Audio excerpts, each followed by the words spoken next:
glad we finally got that. Oh, look, we can see ourselves. We got that Batwing thing off the table.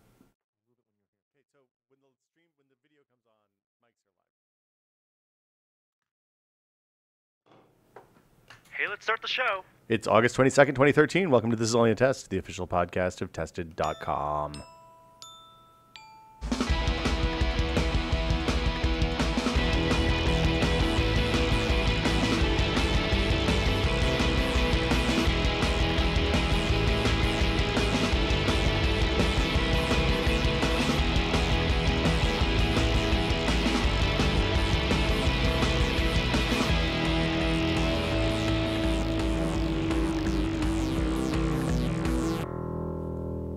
I'm Will Smith, seated directly to my left, holding both a tablet and a phone. Norman Chan, how you doing, sir?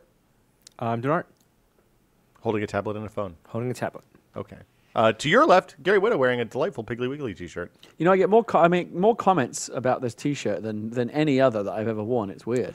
Have I told my Piggly Wiggly story? No, but like I said, apparently everybody has one. I go to a department store or a restaurant, whatever, and there's always someone that goes, "Oh man, Piggly Wiggly!" Like everybody knows it. No idea what Piggly Wiggly is. It's like a convenience store. It's like a market. It was a grocery. It was a full-fledged grocery store, like Kroger, Safeway, whatever, in the South. When I was a kid. Well, Kroger is Lucky's here, I think. Same brand. Maybe it's Albertsons. Yeah. But it's like Safeway, a full-on grocery store where you can buy produce and fresh meat and deli stuff and vegetables and the whole thing. I always thought it was more like, what's that thing on the East Coast? You see them like in 7-Eleven? No, it was like that, but on the East Coast called like a Walla or something like that. There's a lot of regional convenience. No, they're all over. So this is more like a Safeway or a Lucky Market. It was at the time a budget grocery store. Well, apparently there's a lot of people who live in California who used to live in places where they had Piggly Wigglies and have fond memories of them. Because I swear this T-shirt, I can't go anywhere without one person. It's a great pointing it out. Logo. It is. It's one of the great logos from the 50s. I wish 40s, pig, early 50s. Wearing a hat off to its side. Yeah. It's like a little picture of Americana. Radiating. Yeah. Well, so when the Piggly Wiggly went under in my hometown, which was a common occurrence, like grocery stores going under in the early 80s, the boys club and girls club used the Piggly Wiggly as a place to hold their auctions, their fundraisers, because apparently whoever owned it owned the building was willing to give them space. So one day my father and I went in there for the auction, and there was in the back, past the auction stuff, a taped out spot on the floor where someone had met their immortal demise, along with taped out like a knife spot and a gun spot in different places. So the silhouette. The silhouette. Along with full stencil. Brown splatters. Wow. It was grim. In a Piggly Wiggly. In a former Piggly Wiggly. Well, had someone shit themselves, or was that dried blood? Dried blood. Okay. I mean, I don't know. But I mean, maybe both. Could have been both. It happens when you die. How do you know? Until the forensic boys come in, how do you know for sure? You poop your pants. Yeah. So yeah, that's my Piggly Wiggly story. All right, good. So it was a feel-good story to start. I don't remember ever shopping. Are they in the UK? What's that? Are they in the UK? No. This is a very specific to a very specific part of America. It could be an English name. What is your connection with it? I got this. This is a terrible version. I didn't even know. Leah knew what it was because she's originally from the South. She's from our part of the country. But I got this at one of those hipster vintage T-shirt shops on Haight Street. Oh, like I just liked it. Like Hot Topic. Yeah. Well, no. A vintage store. I didn't even necessarily know if Piggly Wiggly was a real thing, but I sure found out about it after I started wearing this T-shirt.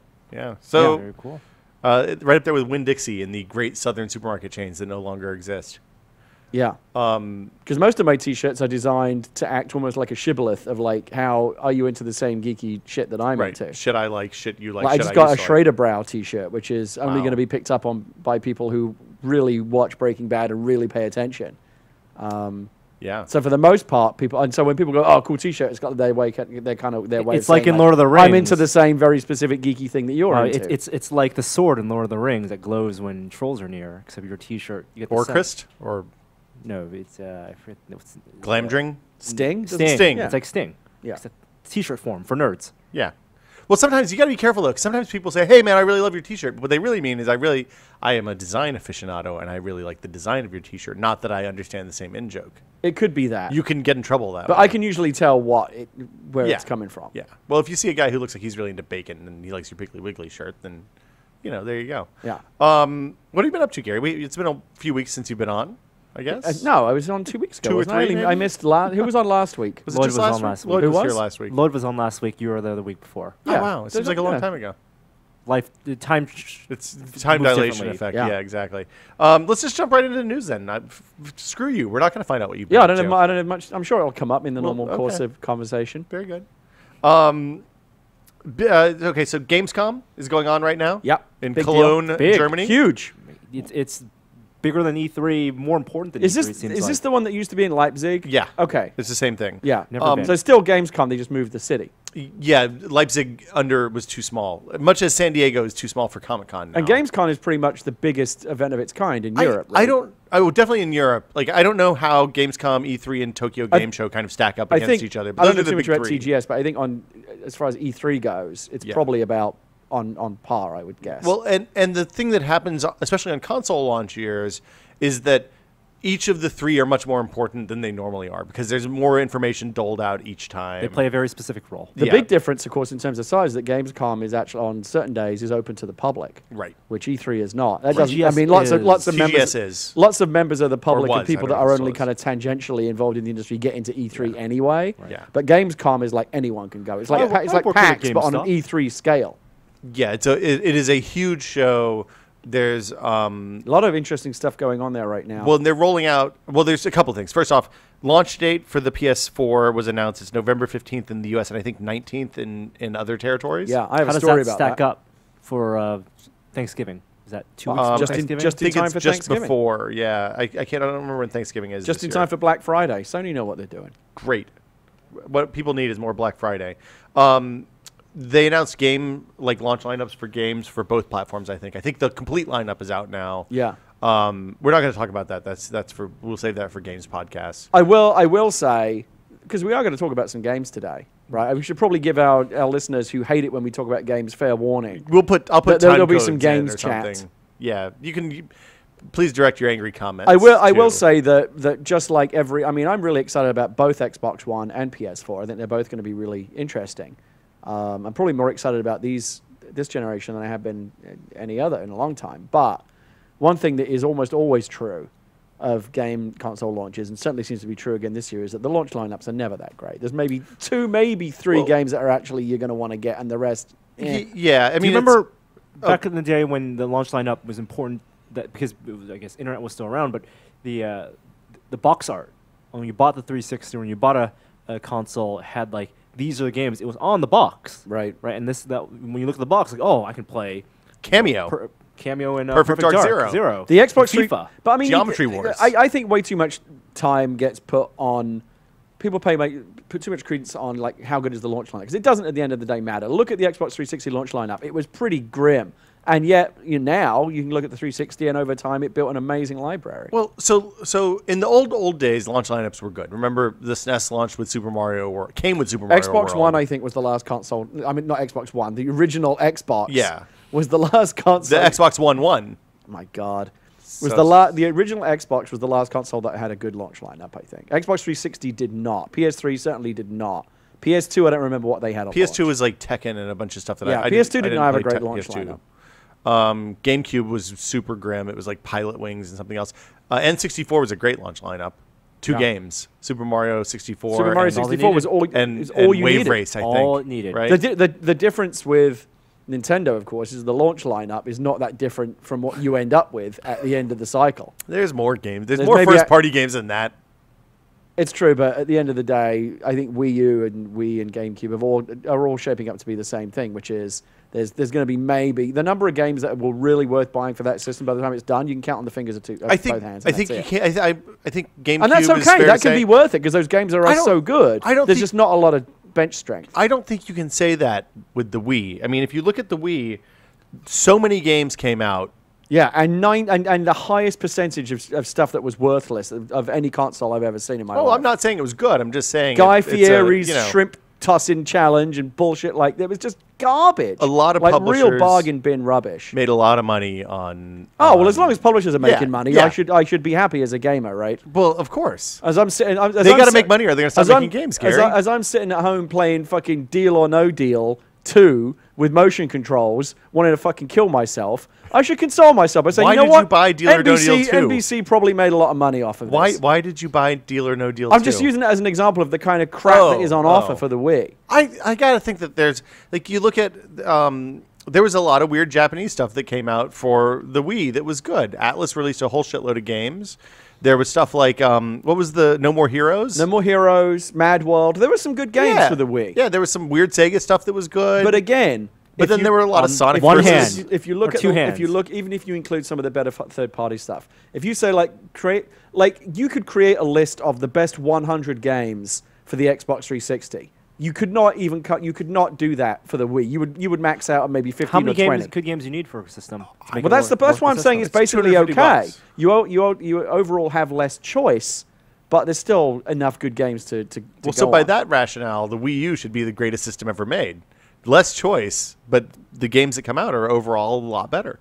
Well, not really. Well, Pikmin's really good. There's only 3 games for that system. It's so too early to say with Wii U. Yeah. But the trend line looks like it's going to be the same.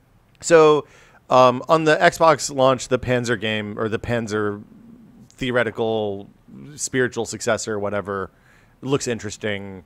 There was We're talking about Xbox One. it's an now, the Xbox new One What game. is this game? It's like it seems like it's a Panzer Dragoon kind of spiritual successor. I'll get Forza, and I typically have I not know bought those better. games, but Yeah, that looks yeah. like it'll be good. Titanfall? The Roman thing. Titanfall's the looks, next year. Titanfall Oh, looks the like Roman thing looks so rubbish. I don't know what there is though. I mean, again, there's Rise looks so bad. so what? Okay, so we know what the Titanfall- lineup is. What look like if you're going to buy 2 or 3 games for the Xbox One on day one? What are you going to get? I'll probably get Titanfall. FIFA 14 because that's my Titanfall's jam. next year, dude. It's not this year. Titanfall's not at launch. Yeah. What are the launch games then? Would you like me to read Pull the? out the list, I'm doing that right and now. I'll review them for you right now quickly All right, without, oh, this is without great. seeing them. Okay. Lightning review. Save you a lot of trouble. Oh, that's a long list. Watch Dogs. Watch Dogs is a day one title for me. Multi-format. That's fine. You're gonna get it on one or the other PC probably. Yeah. Zoo Tycoon, Zumba Fitness World Party. Nope. Assassin's Creed 4 Black Flag, Nope. Battlefield 4, Nope. COD PC. Ghosts, I mean, I'm not saying these games are bad. I'm just saying that they I don't know. interest me. Crimson Dragon. What's that? Is that Panzer Dragoon? Yeah, I think so. Okay. I'm looking at something else that has You know, dragon in the name. it's really hard to understand why people don't like it when we talk about games. Yeah, no What kidding. could Will is they, what reading could a they list possibly take of issue words, with? and you're And you're saying yes or no. Just arbitrarily rejecting them. Fuck you guys. Dead Rising 3. You know, I like. yeah. But you know what? I've had it with zombies. The first one was great. The second one kind of let's see what they do. FIFA 14. You're go. English. You like Yeah, the no, footy. Yeah, I'll that's get one of the FIFA games. 14. I'm actually Yeah. kind of jealous of the European people who are going to get that packed in with the system. Oh, really? It comes with a system? Wow, They get know a how to- free they know game in their Europe? audience. Fuck those guys. Mm-hmm. Fighter Within. Don't know what that is. Forza 5. I'll probably get that again though, just because I'm like I got to get something. Just because you gotta get. Yeah. You gotta boost that attach rate up. Just Dance to 2. 24. Yeah, you got to help the publishers out, man. Just Dance 2014. Nope. Killer Instinct. This looks interesting. This you know Is how Killer they're doing Instinct this. like a full price title? No, they're selling the fighters individually. I think you can pay for all of them, but you can also just pay like $5 for the 2 dudes that you like. Okay. So that, I mean, it's a weird. It's cheap enough that I'll probably try it out. Right. Lego Marvel Superheroes. I love the Lego game, so I probably would give that a close look. Lego Batman 2 was really good. Yeah. I'm gonna. Leo wait. and I we play all those games. We love them. Those Lego games. Do you really play all of them, or do you just play the good ones? Because there's a lot of them, Well, and some of them are kind of. Leah plays all of them. I play the good ones. Okay. She played Lego Harry Potter. Ooh. I didn't. She Lego played Indiana Jones. Yeah, but not 2 because then it goes into Crystal Skull territory, and I can't have that in the not house. in the house. The Clone Wars based Star Wars games. Wow. Skip those. Yeah, Played the whoa. original trilogy. Yeah. But Pirates. Lego Batman's fantastic. Yeah. We have Lego- Lego Batman's 2. We have Lego Batman 2 and Pirates that are on deck. We haven't got to that. Lego Batman 2 is I think my favorite Lego game. Yeah, it looks of all really time. good. Are It's they really gonna do good. a Lego the movie, the game? Probably. I'm sure. And Lego City Undercover, actually, talking about Wii U, Yeah. is something that I should probably pick up at some point because that looks like a lot of fun. It kind of fizzled, I think, but it could have just been because it launched on that platform and Yeah. nobody cared. NBA 2K14, NBA Nope. Live 14, Nope. Need for Speed Rivals. What is that? Now, I It's a do new- like it's- Need for Speed. I'm gonna go ahead and tell you a I have secret. one question for you on Yeah. that, and it's the only question that needs to be Criterion? asked. Is it Criterion? No. Okay, then I don't care. Peggle 2. I would have said yes until I played Plants vs. Zombies 2. Then maybe not so I much. thought I'd been getting good reviews. It's Plants vs. Zombies 2 is all microtransactioned up. Yeah, but I heard that. Well, you wasn't- don't need to, but right? but I've been reading stuff that says that's not a problem. It is. That they did it in a good way. I would not say. I would say that they did it in a way that is not terribly offensive. I would not call it good Okay. Okay, so why does that turn off you off Peggle? because it's all PopCap games are microtransactioned up from here on out. Peggle is amazing. Peggle I do like was Peggle. amazing. Peggle still is amazing. Well, you know, who We'll knows? see. We don't know what this is going to be It's yet. definitely Too much crazy Definitely Dave in the interesting. All right, what DBZ else? too. I could use Power more Star Bjorn. Golf. I'll probably wait for whatever the next Tiger is, but okay. Yeah. Rise, Son of Rome, and Yeah. Skylanders Swap Force. So the no. games here to me are Wow, that's the entire list. that's like 20 games. I That's told you, pretty it's not good. a good lineup. Oh, that's the Here's the launch thing. lineup. For Oh, did I say 360? Loco Cycle? I might have skipped that. And Madden. No, but I'm really glad that you brought that up. What the fuck is that? Loco Cycle is from the Twisted Pixel guys. Explosion Man. Yeah, I like those guys. Yeah, they're great. They make like Gunstringer. Yeah. They have earned a Okay, pretty much all right. like a day one buy. I take from back me. my formerly bitchy comment. That I could be will. good. I will not buy Xbox One. You're not gonna get one at launch? Well, we know you've already said you're Now, going to rely on your is that housemates to buy an everything, Xbox or is One. there more like indie stuff? Would there be more like digitally in the store that I could go get, or is that it? Official Microsoft representative Will Smith replies, "Huh? I don't know." I'm looking at a list that says this is the full list of Xbox Now One launch Sony, titles. they announced their release date, Yeah, but, you but they didn't announce their launch. I like, think list, they did gave us some. I mean, I don't know if they did the whole lineup. I don't know if it's the whole one. They announced a bunch of stuff. Well, look, I'm opening that. I have that in a different tab. okay, Here. I tried to hit I'm feeling lucky, but it didn't let me. Here we go. yeah. Confirmed day one. Oh, God, it's a bunch of the same stuff. Assassin's Creed Battlefield, Blacklight Retribution, Call of Duty Ghosts, DC Universe Online. Oh wait, you didn't say Call of Duty Ghosts for Xbox did. One? I did. you? Okay, I said COD Go. all right. That's Yeah, what that's a that's PC game, That's what though. everyone's going to buy. Well, yeah, probably. Yeah. DCU Online. Yeah, Also, I will play Ghosts And on also, PC. COD Ghost is going to be on 360. It's going to be on everything. Yeah. You'll be able to get COD Ghost on your cell phone. But I play all the COD games and all the Blops games and all the Moore games on PC. Right. That's the way to do We it. understand. If the game comes out on PC and one of the consoles, you're going to buy it on PC. Of course. Yeah. Drive Club, FIFA 14, Just Dance, Killzone Shadowfall.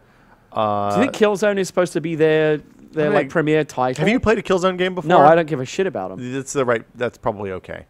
I mean, Although, okay, so what happened was I ordered a PlayStation 4 the day that the orders opened up.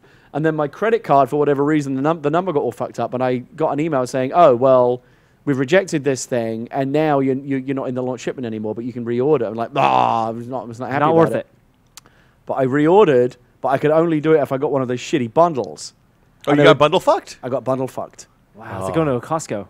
So there are various different bundles, and so I thought, well, I should get the one if it's it remains to be seen what's going to happen with this generation. But usually, if there's a console, if there's a game that's only on consoles and it's on both, I'll get the Xbox version because that's where my friends are.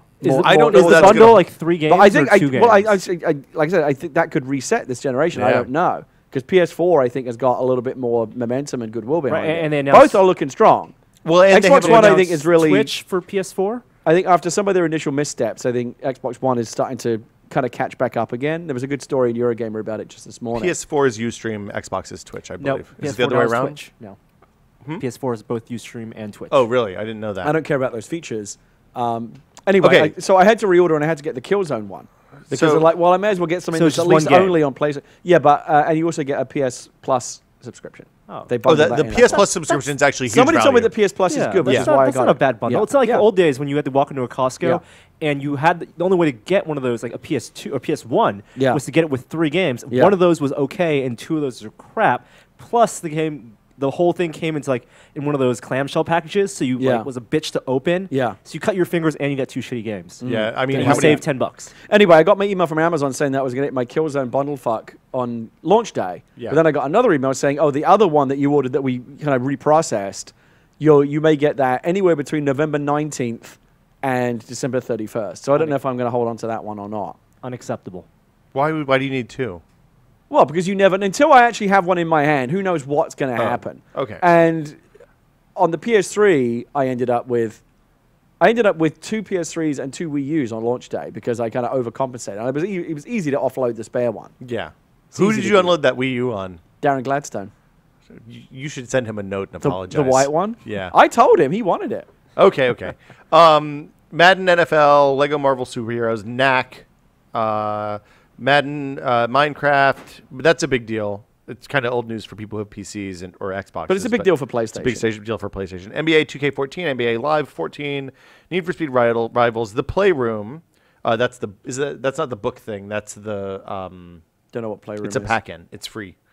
Resogun, Skylander, Swap Force, Tiny Brains, Warframe, War Thunder, and Watch Dogs. So it looks, I mean, again, very typical launch lineup. Well, there's a lot of indie stuff that comes out in the launch window, it seems like. I think the real story is how much both companies this year are really getting behind indie games. That's been the big push. We all know that the Modern Warfare games are going to be there. That's every year. But I mean, okay, so the Microsoft was behind indie games at the launch of the 360 generation. Yes. And then fucked those people over really hard over the latter half. And now they're trying to recover. Right. Sony is just now appreciating the value of those titles. Yeah. And I mean, if I want to play indie games, I'm buying a PlayStation. Or I don't have Witness. Well, I'm if I don't have a I'm PC. buying a PC, but Right. The Witness is a PS4 game. but it's not at launch. It's launch window. window. I don't think you could lock Stephen Blow down to a launch date. Jonathan Jonathan Blow Blow. Jesus. All over the place today. tested your gaming destination. Yeah. So that's it. I think the big winner is like Ubi, because I think Watch Dogs is going to be a big Ubi- next-gen only game. It's and often NPC. the third-party cross-platform titles that get the most excitement. Yeah. Ubi always leans into new launches and new platforms. They bring their old franchises over and then they sell a Watch bunch Dogs of copies. looks interesting. Or they make a thing like Red Dawn that was one of the worst games ever released on the And it platform. also sounds like you may, from what I heard, the Assassin's Creed stuff was all designed for like next-gen engine stuff. And it's fashionable to knock the COD games at this point, but I really liked Blops 2. I liked it a lot. So I'll check out Ghosts. Here's the thing. At this point, at least you know what to expect with a COD game. One of the characters you play is going to die. Somebody's going to jump off of a collapsing building into a helicopter. Some shit's going to explode behind you as you run away. There's going to be some it sounds cutscenes. like We don't Saints always Row. know what to expect. I think with Blops 2, they added some new stuff that was interesting. They added the Who's the element of marquee choice, which was fun. Who's the marquee voice actor for? They added This those one. side missions that were terrible. The ones where you had to defend Oh, the bases and RTS all that ones? stuff. Yeah, I didn't like that. Really bad. Like I don't know. I mean, it's fine. If you like COD Blops, if you like COD, that's fine. I don't judge you. It's I like Tens the of millions. campaign. I don't bother with the multiplayer, although apparently they're making you some. see, you're backwards because most people play just multiplayer and don't touch the campaign. Right, I'm the opposite. I like the campaign because the multiplayer is just too much. It's not fun to go there. Although, again, apparently they have made some big moves with Ghosts, with the introduction of squads to try and create an environment where you can play with friends and not, be called every name under the sun by some 14-year-old idiot. Play Battlefield. Isn't that the same problem? No, Battlefield is squad. Battlefield on Has had PC is squads. a lot Okay. more polite. All right. Microsoft showed off the Xbox dashboard at Gamescom. They've given hints before, but this time they actually busted out the whole thing and have kind of shown people. I mean, it might change between now and launch. Who knows? Well, yeah. I mean, there's going to be a patch. day one patch on both systems. Yeah. Inevitably, there will be. Yeah. And even though you can buy the Xbox without the Kinect, No. you Nope. have to buy the Kinect, but they You won't don't have to they- plug it in. We talked you about don't have this to plug last it in, week. Yeah. but that you don't. They won't sell them separately. Right. Will not Everybody, sell separately. did they confirm that? They will probably. They've said that they will never do it because, again, as soon as you make that concession, yeah. you can't guarantee developers can't program to it. I think as soon as you say it doesn't have to be plugged in, developers are going to back away from it. I mean, I think Maybe. usually when the Wii launched with the weird motion controller, even when the Kinect launched, there were titles that were released that made you think, oh, okay, I can see why you would use this. You played Wii Sports and you knew, okay, you can go bowling. This is cool. There's no app that demonstrates why I would want to play games with the Kinect. Well, that may and be- the entire first generation has Well, shown I don't want to play games with the You know, Kinect. as usual, it'll probably fall to harmonics, and it may actually be just the general yeah, Dance experience. Central's good. It may I'm just sorry. it may just be the actual experience. Look, here's what. So Tom Bramwell, for the Eurogamer guy, wrote a story today about this. It was talking about the new Kinect, and I think his feelings are very similar to mine. I bought a Kinect at launch. I bought into the promise of it, and now that Kinect, eventually took it down, and it sits in my junk drawer. I hate it. It did not deliver on the promise. This one, they say, and I've heard it from enough people to believe it, that this actually does what the first one was supposed to do, which is work properly. I like your optimism, Gary. I like to be an optimist, You are the last optimist. so we'll see.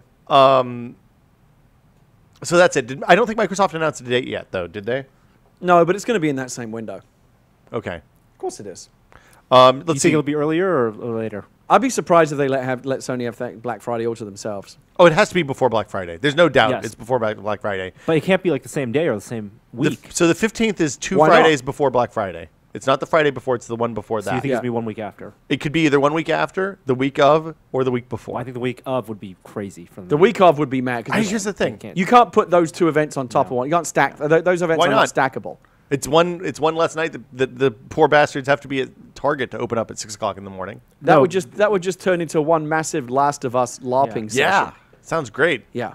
Sounds like fun. Get your tents out now, kids. Every Black Friday, as you know, I like to stay in bed and I wake up at around like 5 or 6 a.m. and I go, those poor bastards, and I go back to sleep. Sick. It would be doubly. Maybe if they could like launch that it like this year. 3 days before Black Friday, so you get it shipped, the day before. Well, Black I mean, Friday, you could stay that's home why and play that's it. why I have mine pre-ordered. They will be shipped to me, and I won't have to. Right. Done, I wanna done with spend- standing in lines. Really? I, September 10th is just around the corner. The last Gary. console I That's stood the in line keynote. for at launch was the iPad Wii. Mini, Retina. Game console. No, I'm saying I agree.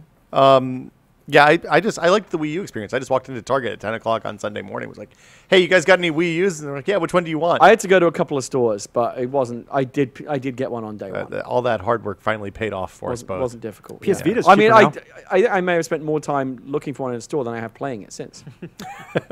Yeah, Vita's $200 now. I think this makes it a much more compelling option, especially given the lineup of indie games that they have. What are out the for 5 that. best games on Vita? Guacamelee is pretty good. Like if someone bought a Vita, That now was because one of it's Ryan cheaper- Davis's greatest moments. Which one? When Ryan Davis guested on one of the other podcasts in their network, and there was a conversation about the Vita, and these two other guys, I can't remember who they were talking about how the Vita was great and it had great games. And Ryan challenged him and said, well, name like 3 really good games on the Vita, and they couldn't do it. Well, Thomas is Alone is on. That is was, on I mean, Vita. but this was back yeah, then. this The was situation's changed. Yeah, since no, then. it's when they were just releasing games on. This is before cartridges. Persona and all the Yeah. great games that came out. So Walking if Dead's someone out on Vita now. went to buy the Vita now Yeah. and wanted a unique experience, not games that you can get anywhere else, then Well, I think they're all going to be games you can get anywhere else. No, that's not necessarily true. Persona 4 Golden. Well, would- Persona 4 Golden isn't that just Persona 4 re-released on a different platform? Can you get it on that PS2? It's a PS2. So is portability PS2 the only game. reason to get those games? It's okay. So here's the thing: they're releasing a bunch of indie games that are cross-play on PS3. So you can. The nice thing is you can take your Thomas Was Alone game from the PS3 and play it on the So Vita. portability. Yeah, I mean, yes. So portability. I think part of the reason, again, I've been very cynical about the Vita, and I'm willing to concede that they may now be starting to turn the corner with the price drop and better games and more goodwill. I think some of the doom and gloom conversation is starting to fall away, and that may fall away even further once PS4 comes out and there's interoperability between the two systems. But what's interesting is, I said this all along, that I think that the problem with the Vita is I don't want to play big screen, fully rich experiences Right. like Uncharted on this tiny little screen any more than I don't want to watch The Dark Knight Returns or Right. the Dark Knight on a little screen. Those are meant to be big screen experiences. So it's interesting now that where a lot of the goodwill is coming from on the Vita are these like more indie type experiences that are better suited to a smaller screen and Exactly shorter right. playing sessions. And not necessarily on iOS or Android. Yeah. Well, I mean, the benefit is that you have a touchscreen, but you also have real controls, which we'll have on iOS and Android. You can get controllers for that. I haven't seen anything that was particularly good. I think when you look at if they can keep the push on the weird little indie games that are $5 or $10 each, then that gives it a place that it didn't have before. Yeah, 'cause the last physical piece, controls are a real benefit. the last piece of the puzzle that remains is they have to bring the memory prices down to parity with just generic memory, because it's ridiculous what they charge for those memory cards. well, you can get They promised they would. they have to work harder on you that. can get Memory Stick Pro to micro SD card adapters now. Yeah, but then you've got a thing sticking out the side of No, your... no. It goes into the slot like a normal. So it takes memory. You put it. I have not tried them. I don't know if they work. Right. But you can put 2 micro SD cards in one thing, and wow. you get. They can yeah. bring it down to That's a lot. $199 and pack in The Walking Dead and make what is at last, like, that's the first time I've actually considered getting a Vita, and I've never even come close to it. Yeah. But a lot of it is offset. Again, Oh, haven't you considering- played The Walking Dead? It's really good. I should try. I should check Yeah, you that should out. give that. You should give that a look. you're talking about the official one, right? What do you mean? No, Yeah, the official game of the TV show. Yeah. Yeah, that's right. So they've made great inroads, but considering that a lot of the more fun games on Vita are these ones that you're going to get from the download market, memory becomes the issue, and I don't want to. The whatever money I'm saving with this new cheaper video is going to be very quickly offset by having to buy the big memory card. Well, a 32 gig memory card. I have a 32 gig memory card in mine, and like it is totally all the games? fine. Yeah. It has some download full titles and the whole thing. It's Don't totally buy a bunch cool. of 8 or 16s. It's 132 and Yeah. 164, and you're good. And What does it come with? I think they originally sold it with like a 4 or something. Yeah. I don't remember. So again, by the time you buy the 32 gig card, which is like what, $80, again you're back up closer to $300. I'm gonna fact check that right now. Get the adapter if it works. I mean, here's the thing. If you want to get something that has a shitload of games that are all going to be awesome and is a handheld gaming platform, Get a 3DS. Get a 3DS. If you already have a 3DS and you've played all of the games that you can play on that, and you want to get more games that are also handheld and use physical controls, then you're in the market for Vita. This thing's never going to be Or a Life. 65 million unit crazy huge success for Sony. They're just trying to make it serviceable enough No, that it's people gonna. will keep I releasing think it's games gonna. on It's it. gonna. Yeah, like the PSP was. I think it's gonna be that again. I don't think anyone would call the PSP like a bomb or anything, but it didn't set the world on fire. It did not. I don't think this will either. But I'm glad. It is $80. You're to right. see that it's doing. Yeah, That's I'm crazy. glad to see it's doing okay. Get an Nexus 7 instead of a Vita. I don't. Really? The game situation on Android still not. You'll probably use it it's more. better. That's probably true. Field Trip for Google Glass. This is the first post-launch Glass app that I've tried. And what Field Trip does is, as you're walking around places, it tells you interesting things that are around you that you might want to do. Or like where there's a Taco Bell or something. Yeah, if you're like if the Google, because Google knows you, right? I figure Google probably knows me at this point better than my wife does. And if they know that you're into Taco Bell or fast food and you're near a fast food joint, it'll be like, hey, there's a Five Guys over here. You might want to check that out. Or if you go to art museums a lot, it'll be like, hey, there's a sweet art museum over here and they're having this exhibition. Or alternatively, whatever some company has paid to have Also put in your face. Whatever some companies paid to. It is. I haven't used it a whole lot yet. They just released it yesterday, maybe the day before. And I have tried it out, but only in my neighborhood where there's a limited. Are you not wearing in the Google Glass suburbs. now? I just got new contacts, so I ran out of contacts, and Because you have not been wearing Google Glass since July 31st. I in the have office. worn Google Glass. Wore it a couple times out when we were in, but I wear disposable contacts, and they wouldn't give me a new prescription without going to the eye doctor and getting dilated and all that business, which happened yesterday. More Google Glass. I feel like after Comic-Con, it's now a tool, and like the experience of wearing Google Glass, I know what that is. You walk around, people want to talk to you about it, everybody wants to try it on. You're done. And you can take pictures. That's it. No. I mean, it is a thing that we will use we used it for the smart car. Yeah. Like it's great for a head-mounted third cam or second cam, but like as a day-to-day tool, unless we're doing something interesting or traveling or out of the office or something like that, there's no reason to wear it if I'm just coming to the office, sitting Did at you a see desk that and Vogue? leaving. That big. The Molly Crabapple thing? pictorial. Oh, with, the fashion thing. Fashion with Google Glass, trying to make it look fashionable and hip. It wasn't I- good. yeah. Did not good. No. I think Google Glass right now is kind of where Bluetooth headsets used to be. It's impossible to wear them and look good. Well, so here's the thing: is when you're traveling, the more interesting you are, the more useful it is. If you're out all the time and are always going to meetings and appointments and stuff that are in different places and you don't know where you're going, like the turn-by-turn nav stuff and the Google Now stuff and all that is really useful.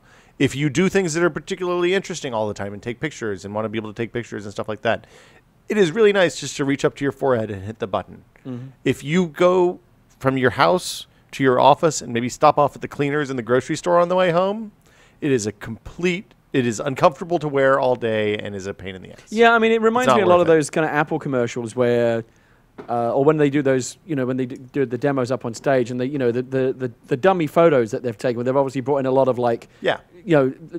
actors from different. Who went on a vacation to Bali this year? Yeah, that's conveniently like multi-ethnic groups of young, attractive people. Yeah. And I'm like, and they're on canoeing trips and they're going up the fucking Aztec. Oh, this is when my family went on vacation. And I'm like, I don't do any of this shit. Like, I feel like an iPhone's kind of wasted on me because I never do anything interesting enough to really use it. Like wearing You do the FaceTimes with the baby. Do that, but I mean, there are really people that have those lifestyles, Yes, right? That's not those people don't just exist in like aspirational. stock photos. Oh, they're real people. Yeah. That bugs me. I kind of wish that no one's life was that interesting. The fact that those people are real. Yeah. They should annoys make me. ads with real people, where like you're sitting there on the couch using iMessage to talk to your significant other who's on the can. You're like, hey, did you get more ice cream today? Yeah. And that's the whole. That's It's, the whole it's ad. the utopia that they're projecting. That lifestyle. We're all 5 years younger, and we're much more interesting. Yeah. Multi-ethnic groups of attractive Yeah. people. Yeah. GTA. Maybe one deaf person. Oh wow, we got more game stuff. GTA 4 multiplayer. You watched 5. that trailer. GTA 5. 5. Well, it's 4 on the Thank list. God I'm just I'm reading here. the list. I'm just reading the list. Who made the list? Norm made this one. Oh, okay. GTA Did it actually 5, say? Did it actually say 4? Or It did you has just- 4 written. I'll make it the screenshot for this episode. Okay. Control Shift 4 before it's too late. There's multiplayer. It's the Yeah, crazy it looks multiplayer great. trailer, right? I'm really excited about that But trailer. doesn't GTA multiplayer always look really great? And then like there's always something horribly broken Well, about they've it. only or been it's just doing not it. very fun. It's not exactly been doing GTA multiplayer Well, for okay, very long. sorry, It's a relatively new addition. Rockstar. The Red Dead multiplayer was okay. I played that. Yeah, but it but was- this looks good though. So what's the promise of this multiplayer? It's like halfway toward the GTA MMO that we've always dreamed of. I think that's kind of what it has potential to be. There's some persistency.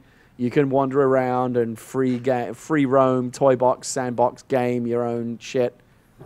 go on heists with friends. Like some people could be playing, like Ollie Moss tweeted a thing that I thought was funny. Like, he's gonna just ride around on his dirt bike and like fuck up people's basketball games and like just get in the But way. it's not that. Like, many if you can it's- actually it's do not that would be an awesome. MMO. It's not going to be like 1,000 people on one server. No, it's going to be, I think it's like capped at 16 or something. Yeah. So, I don't know how well it's going to work, but what they're doing within the constraints of this generation does look very ambitious, and I'm excited about it. So they always did, like with Red Dead, they had the big lobbies, and there was always like the problem with their multiplayer before wasn't mechanical in the game. It was always like the setup and making the games happen.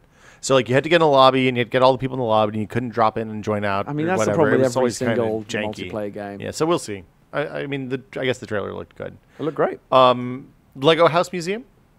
This is a museum that's in Denmark. Where's Lego? Does not Denmark. ex- Denmark Denmark. doesn't exist yet. It doesn't exist yet, but there's a video showing like the renders, architectural renders is kind of what they look like of what this is going to be, and the whole thing looked like Lego.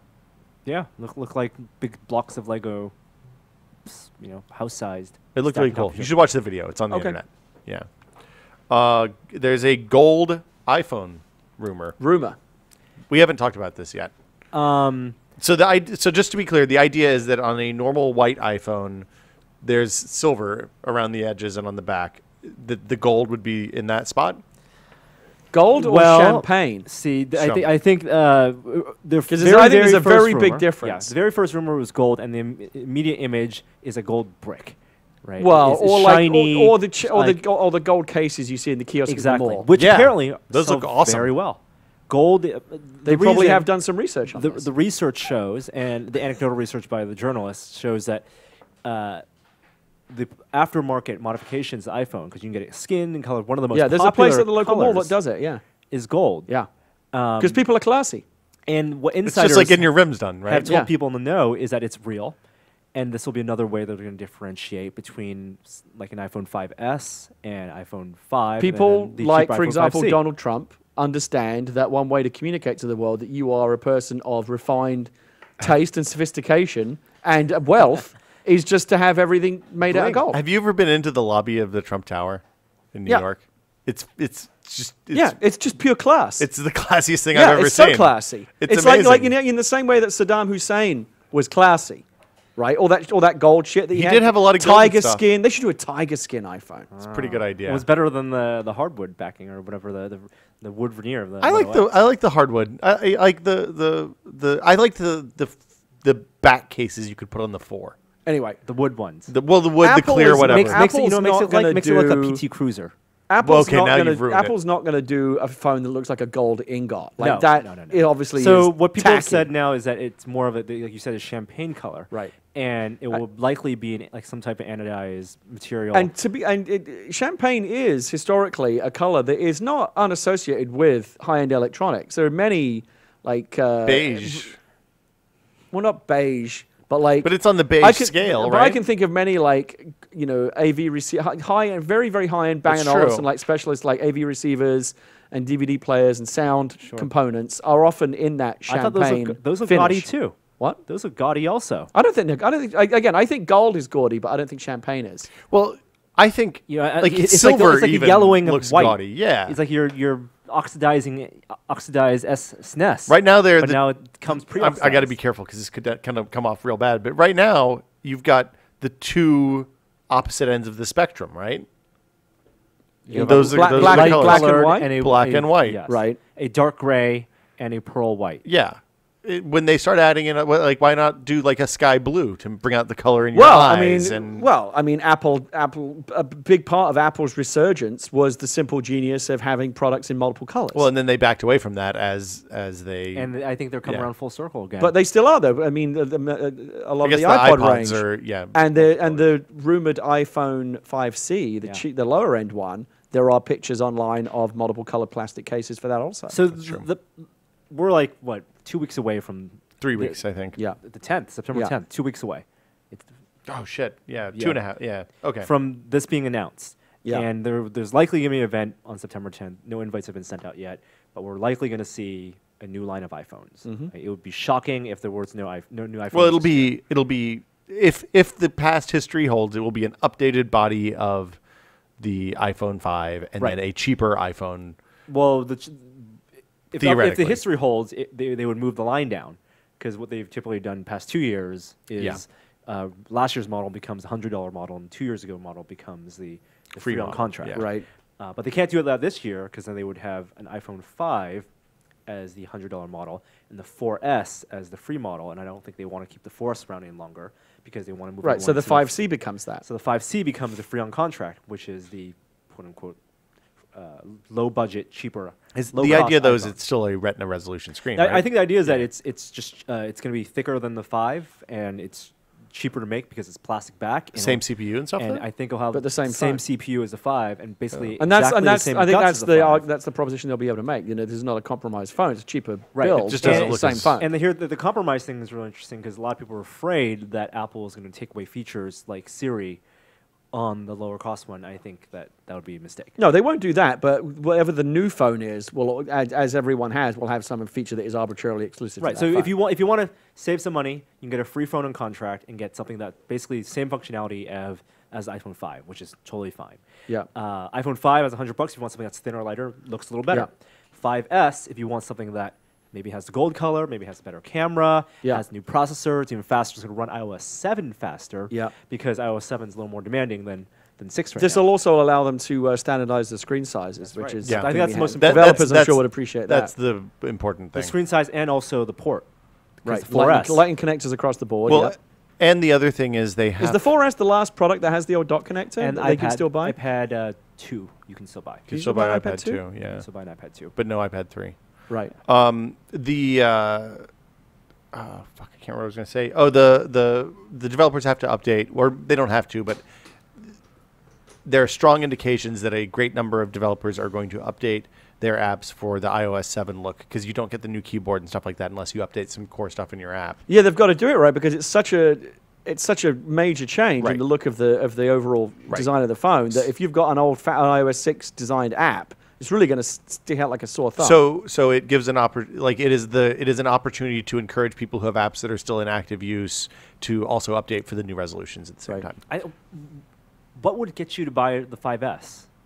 I mean, show me what you got. I mean, If it's just a camera and faster processor, is that enough? I say every year that I'm going to skip the S. I haven't done it yet. Let's see what they have. I think the 4S was a mistake to upgrade mid-contract. I would like to. I'm now finally kind of lined up in such a way that I can skip the S Yeah. and get the free one when I get the 6. I don't know if they're even going to do an S, but we're not hearing anything yet about. And usually at this point in the cycle, there's some kind of rumor that's building momentum about, the bigger screen size, for example, with the 5. By So- this point in the cycle, that was already had a lot of weight behind it. All I'm hearing this time is a gold stroke champagne case, whatever, and An expected new fingerprint processor. scanner. You're right. Don't Yeah, care about no. that. Yeah. I've tired. Although I actually would get that. Actually would be useful for me because I have a lock on my phone and I'm tired of always typing it in. Right. But it's not. I think there's nothing there yet that is going to have all the analysts and all the people that like to Well, criticize the analysts are gonna Apple love the say, 5. the Apple's got their mojo back. Like, what's that feature? No. Well, and the other thing that's going to happen this time is all of the carriers have plans that allow you to upgrade your phone more frequently. So my hunch is that they're going to limit the supply of full price phones early on to try to encourage you to sign up for the rip-off plans. But the point is, though, Apple's not in the business of trying to please people like us and the tech analysts. The analysts come out after every keynote and go, oh, Apple's lost it, and then Apple just come out next quarter and just post even bigger and bigger results. They don't give a shit. They know what they're doing. The 5C, the entry into the low-end market, is not sexy, but that has the potential to make billions for and it's not an entry, totally changed what the market looks like. It's not an entry in the loan market because they're already in that market with the free iPhone 4 on contract. Right. But that, I mean, if you're talking about a free iPhone 4 on contract or something that's basically the same as iPhone 5. Yes, that's the difference. But multicolor, which people want. Yes, colors are huge. And plastic, which means it's less prone to maybe snapping or breaking than glass, then that's going to sell a ton. My prediction is the biggest story that will come out of Apple's reveal, whatever it is, will not be anything to do with the next high-end iPhone, because I don't think they'll have anything, particularly magical. iOS 7 is such a big upgrade that it's going to feel like that's a big part of it anyway. The 5C, which I think is a real thing, that'll be the big story. Everyone will be cynical about it, and then Apple will go away and quietly make billions upon billions of dollars with it. Sounds good to me. Let's talk about TiVo's new DVR. They announced the Romeo Plus and Pro. They only have one model of DVR now. It's called the Romeo. It's kind of an unfortunate name. It's called a Romeo? Romeo. Roamio. It's an unfortunate name. Oh, because it roams. Roam-io. That's terrible. It's 6 tuners. Uses I assume cable card, but I don't know You about record that. 6 shows at once. 6 shows at once. Wow. You can record Is there 6 any time shows at once. in an entire week at any point of the year, maybe besides There aren't even sports. 6 shows throughout the course of So- throughout the week that I want to watch, let alone all at once. Okay, so every time we say this, we But get in trouble. People in complain. big households. So I want to Right, hear. that's what I was going to say. Okay. So here's the thing. If you have a couple of kids who are TV watching age, which none of us do, They're on Netflix. okay, you watch That's a good. sports. That's a good point. If you watch basketball or football or baseball, there are times on the day, probably not football, but Sports is the only thing basketball left and that is football and immune baseball. to- But baseball, you're paying. You this. get on demand. And Okay. if you're paying for Well, you can get on demand for any of this stuff. I don't think that changes the idea that people sometimes want to watch the thing and be able to switch back and forth between them. The other thing is, if you have kids, they will want to watch TV, at least in theory. I mean, they're probably also using the internet and stealing shit and doing all the stuff that kids do now that we're told by the New York Times. But That's how you know what kids are doing. yeah, Is by well, reading the New York Times is Times. on it, man. It's like the Gillette 6 blades on the razor. I think it's Yeah. only 5 blades, isn't it? No, No, it's 6. It's 6 if you Yeah. include the little Fusion with the It's a one- race. the one on Like the back, Gillette will which is add- actually quite handy for getting like right there. Gillette will add know. extra blade, and TiVo will add extra tuner. Extra tuners.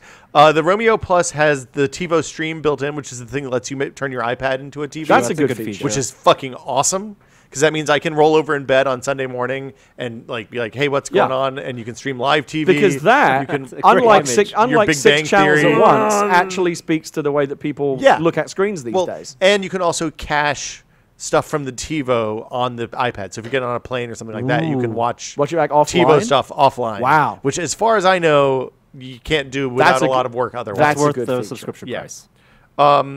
And then they also have apps, and the new models apparently let you watch apps and TV at once. I would love the it. knock I have against the current one, the TiVo I have at least, is that you can't watch on demand and record shit at the same time, which is bad.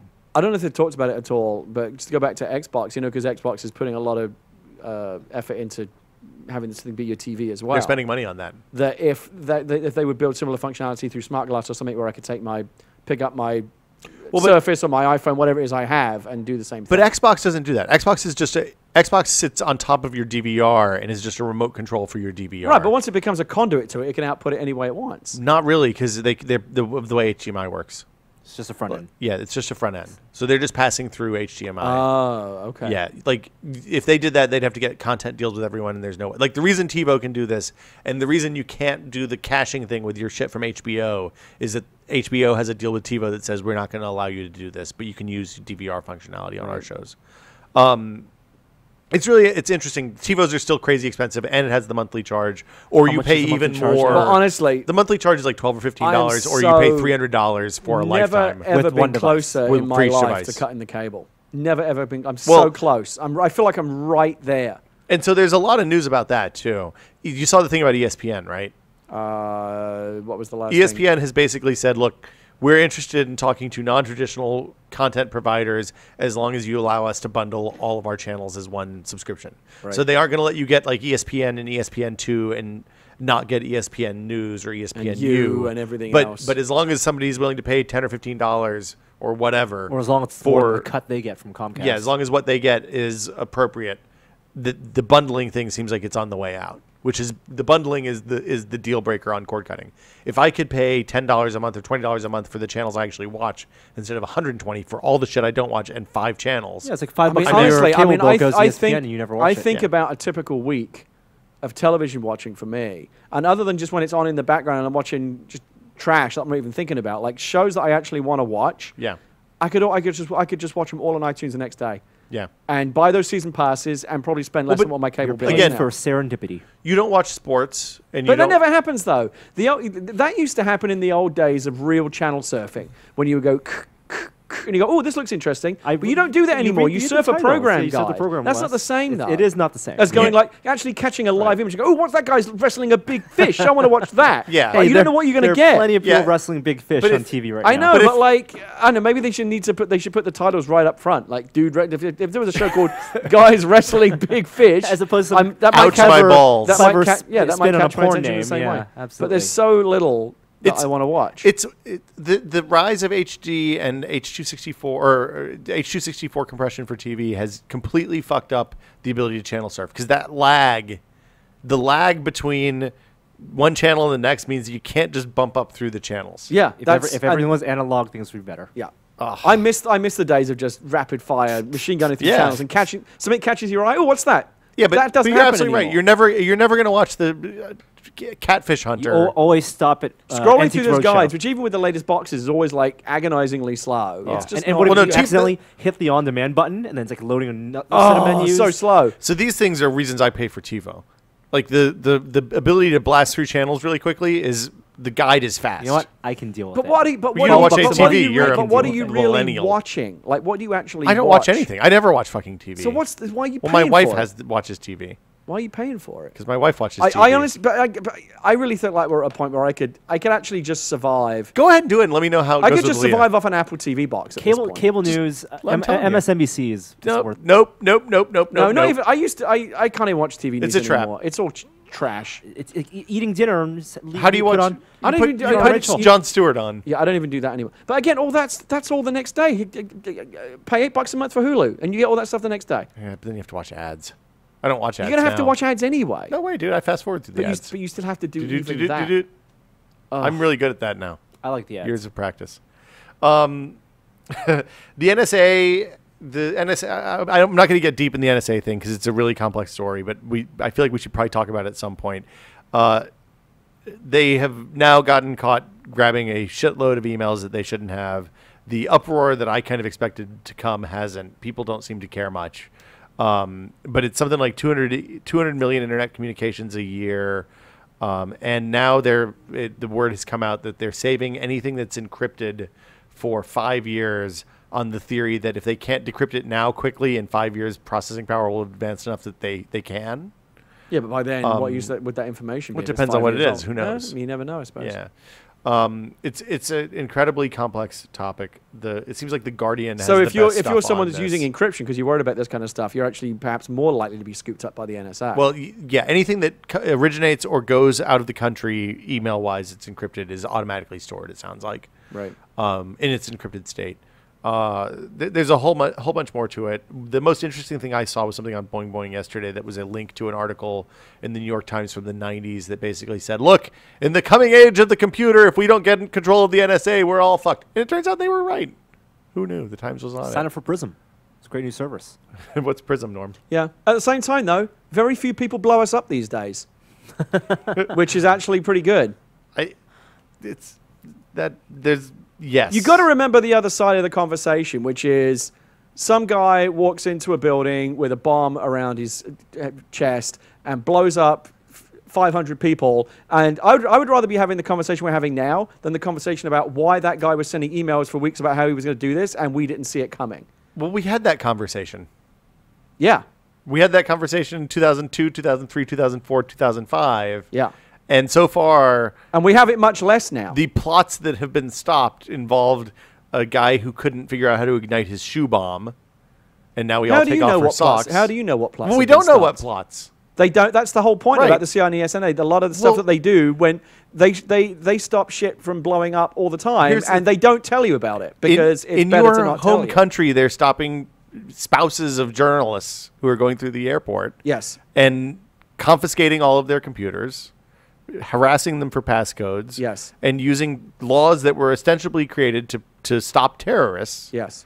to detain people who are very clearly not terrorists. And there are two sides to that story. There are always two sides to that And story. everyone is decamped into one side or the other with no ability to hear the other person's side. I'm trying to be on the middle of that and say, yes, journalistic freedom and public freedom and all that stuff is brilliant. We should protect it. Also, I don't want to be blown up. I think we're And all I pro actually not don't getting know- blown up. And who knows what was actually on those computers and how dangerous it may have been if it got out into the public realm. We don't know.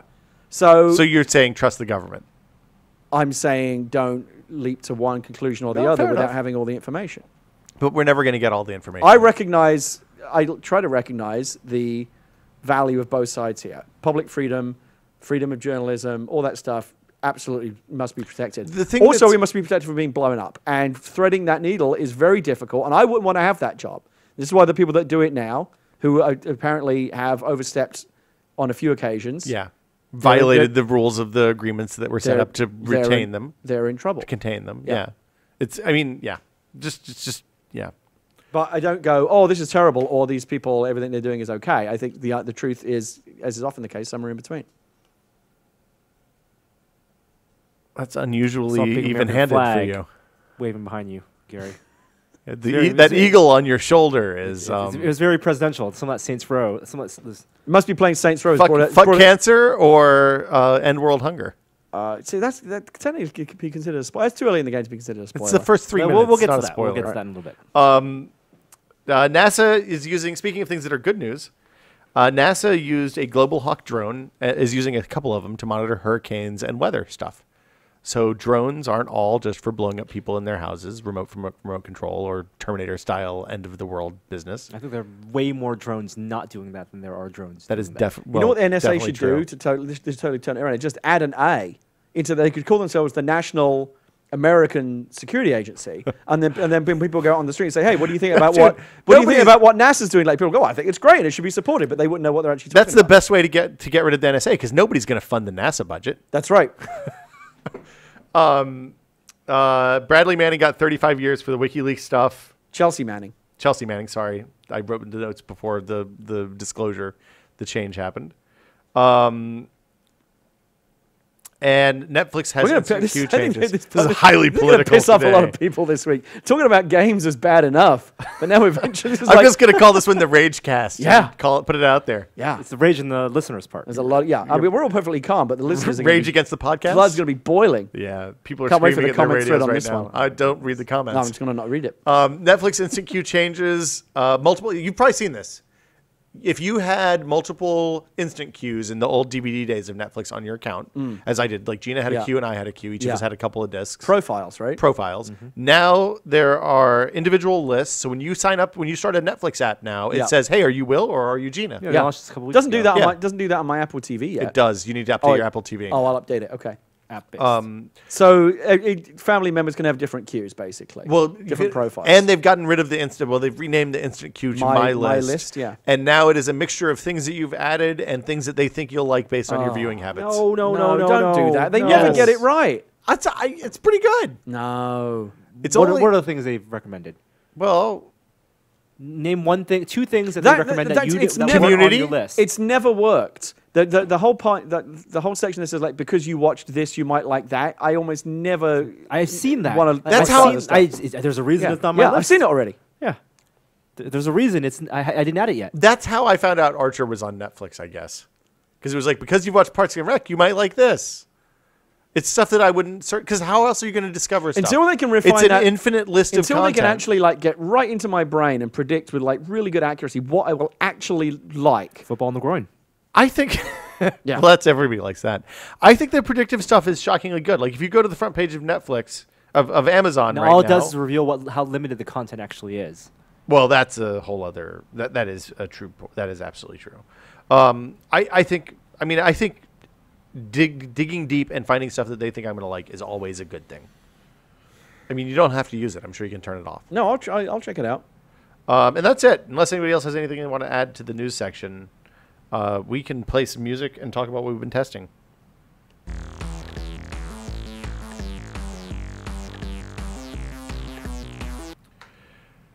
Gary, Norm, I think we've all been playing Saints Row the 4th. Saints Row 4. Saints Row 4. Yeah, it was Saints Row the 3rd, but now it's just Saints Row 4. It's been on our head so much. I thought GTA 5 was GTA 4. That's probably where the confusion that came makes from. sense. I can see that. It's really okay. So I'm of two minds because as I was playing last night, I was like, man, this is like because I went back and played Saints Row the 3rd a little bit to kind of get back in a Saints Row vibe. Yeah, because it is a very specific vibe. You have to be in the right headspace. You're not going to find that vibe anywhere else. No. It's a unique experience. Paint a word picture for people for Saints Row the 3 at least, because at least I think we're past the point where we can spoil some stuff in that game. What is the context of Saints Row in relation to other exploration games and action games? It's a parody. I mean, so the Saints Row series obviously started as, frankly, a rip-off of GTA. That's exactly what it was. Hey, this thing's popular. We should make one of those. And they did it. The only difference they really made was like they had a little. It was a little bit more fun. It took itself a little less seriously than GTA. It's a little lowbrow, like in a but not in a negative way. And then the second one was better and improved a lot on the first one, but still had the same kind of tone. Like it was more comedic than GTA, but still basically GTA light. If GTA was trying to make Goodfellas, then Saints Row was trying to make My Blue Heaven. Maybe not My Blue. I don't know of any comedy gangster movies. Farcical gangster movies. Yeah, farcical gang. There's not been maybe this is a growth opportunity for us. We should start making parody gangster movies. But then there was a huge shift between the second and the third games. When Saints Row the 3rd came out, somebody had made a decision to just take a radical new direction, and Saints Row the 3rd just went into broad, balls out, farcical comedy, just crazy bananas. Who cares? Yeah, and then like even the opening sequence in 3, you're jumping out of airplanes and then back into the airplane. I mean, it turns into like a Looney Tunes cartoon. Well, it's kind of like the Expendables, right? It's like I think it's further down the dial even than that. I agreed. It's just absolutely ludicrous. It's absolutely ridiculous. Anytime there's an opportunity to do something that's either serious or super dumb, they turn the dial all the way to the super dumb so they had side. a lot of fun with it. And as I said at the time, I think their design philosophy, as I understood it, was like, is it fun? If so, we're doing it. And all other considerations, who cares? Right. And can we make it more fun? Yeah. And as a result, they made a game which was spectacularly fun to play. So you're talking about all the things in GTA, which, again, super fun, that might have been boring or bothersome. Yeah. Like, your car would wreck if you bumped into someone. Right. All that. Yeah. It was a magical. Gone. There was two things that very much appealed to me. It was the absolute just insane comedy of it. It just balls out wackiness of the storyline. It was so ridiculous. I mean, big purple dildos and guys walking around with massive heads and all the stupid stuff. And like mascots on every corner. Yeah, it's just absolute. And a game show that's all about killing people. Yes, right? just absolute insanity. Like they're completely detached from any form of reality. Yeah. That was fun. And then the design aspect, it was just tremendously fun to play. Burt Reynolds as your sidekick. If it was anything that you enjoyed doing, this game could probably provide it for you. Well, and so the thing that they did a good job with is they kind of, it's also a streamlined version where GTA has frequently been about serious stuff. Like if you want to not get fat as a character, you have to go, work out. Right. In San Andreas, you had to go work out, and you couldn't eat hot dogs too much, and it was a real pain in the ass. Right. Whereas in Saints Row 4, you can start your character right off the bat as an insanely hideous monster. You just create any kind of character you want to create. My character in Saints Row looks like the Predator's mom. If you want to run around in a dress or basically naked or in a space suit, whatever you want, it's all there. Fuck it, just do it. That's their attitude. Okay, so now you would think they would have hit some kind of ceiling with that because there were zombies. There was zombies. Design. There was like a you were Tron fighting parody. You were fighting the military. You're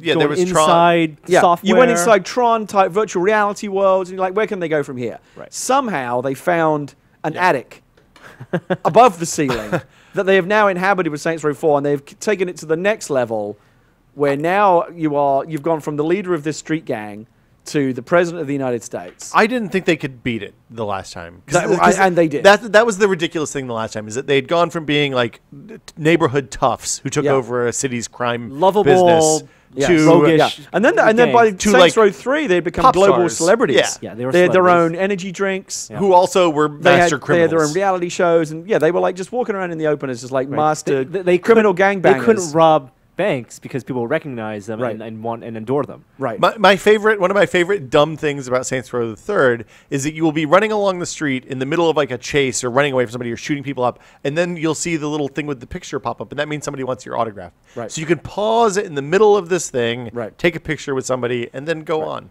So the next It's really level, good. of course, is, well, where do you go from there? Well, okay, now as the leader of the Saints, you are the president of the free world. Yeah.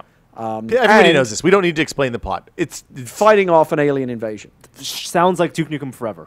Yeah. It sounds like the game that Duke Nukem Forever should have been. Yes, the game that the Duke Nukem games, I think, desperately wanted to be, but didn't have the sophistication or wit to get to this level that Saints Row is now at. that seems right. But the same design philosophy applies even more so. Again, is this something that players want to do?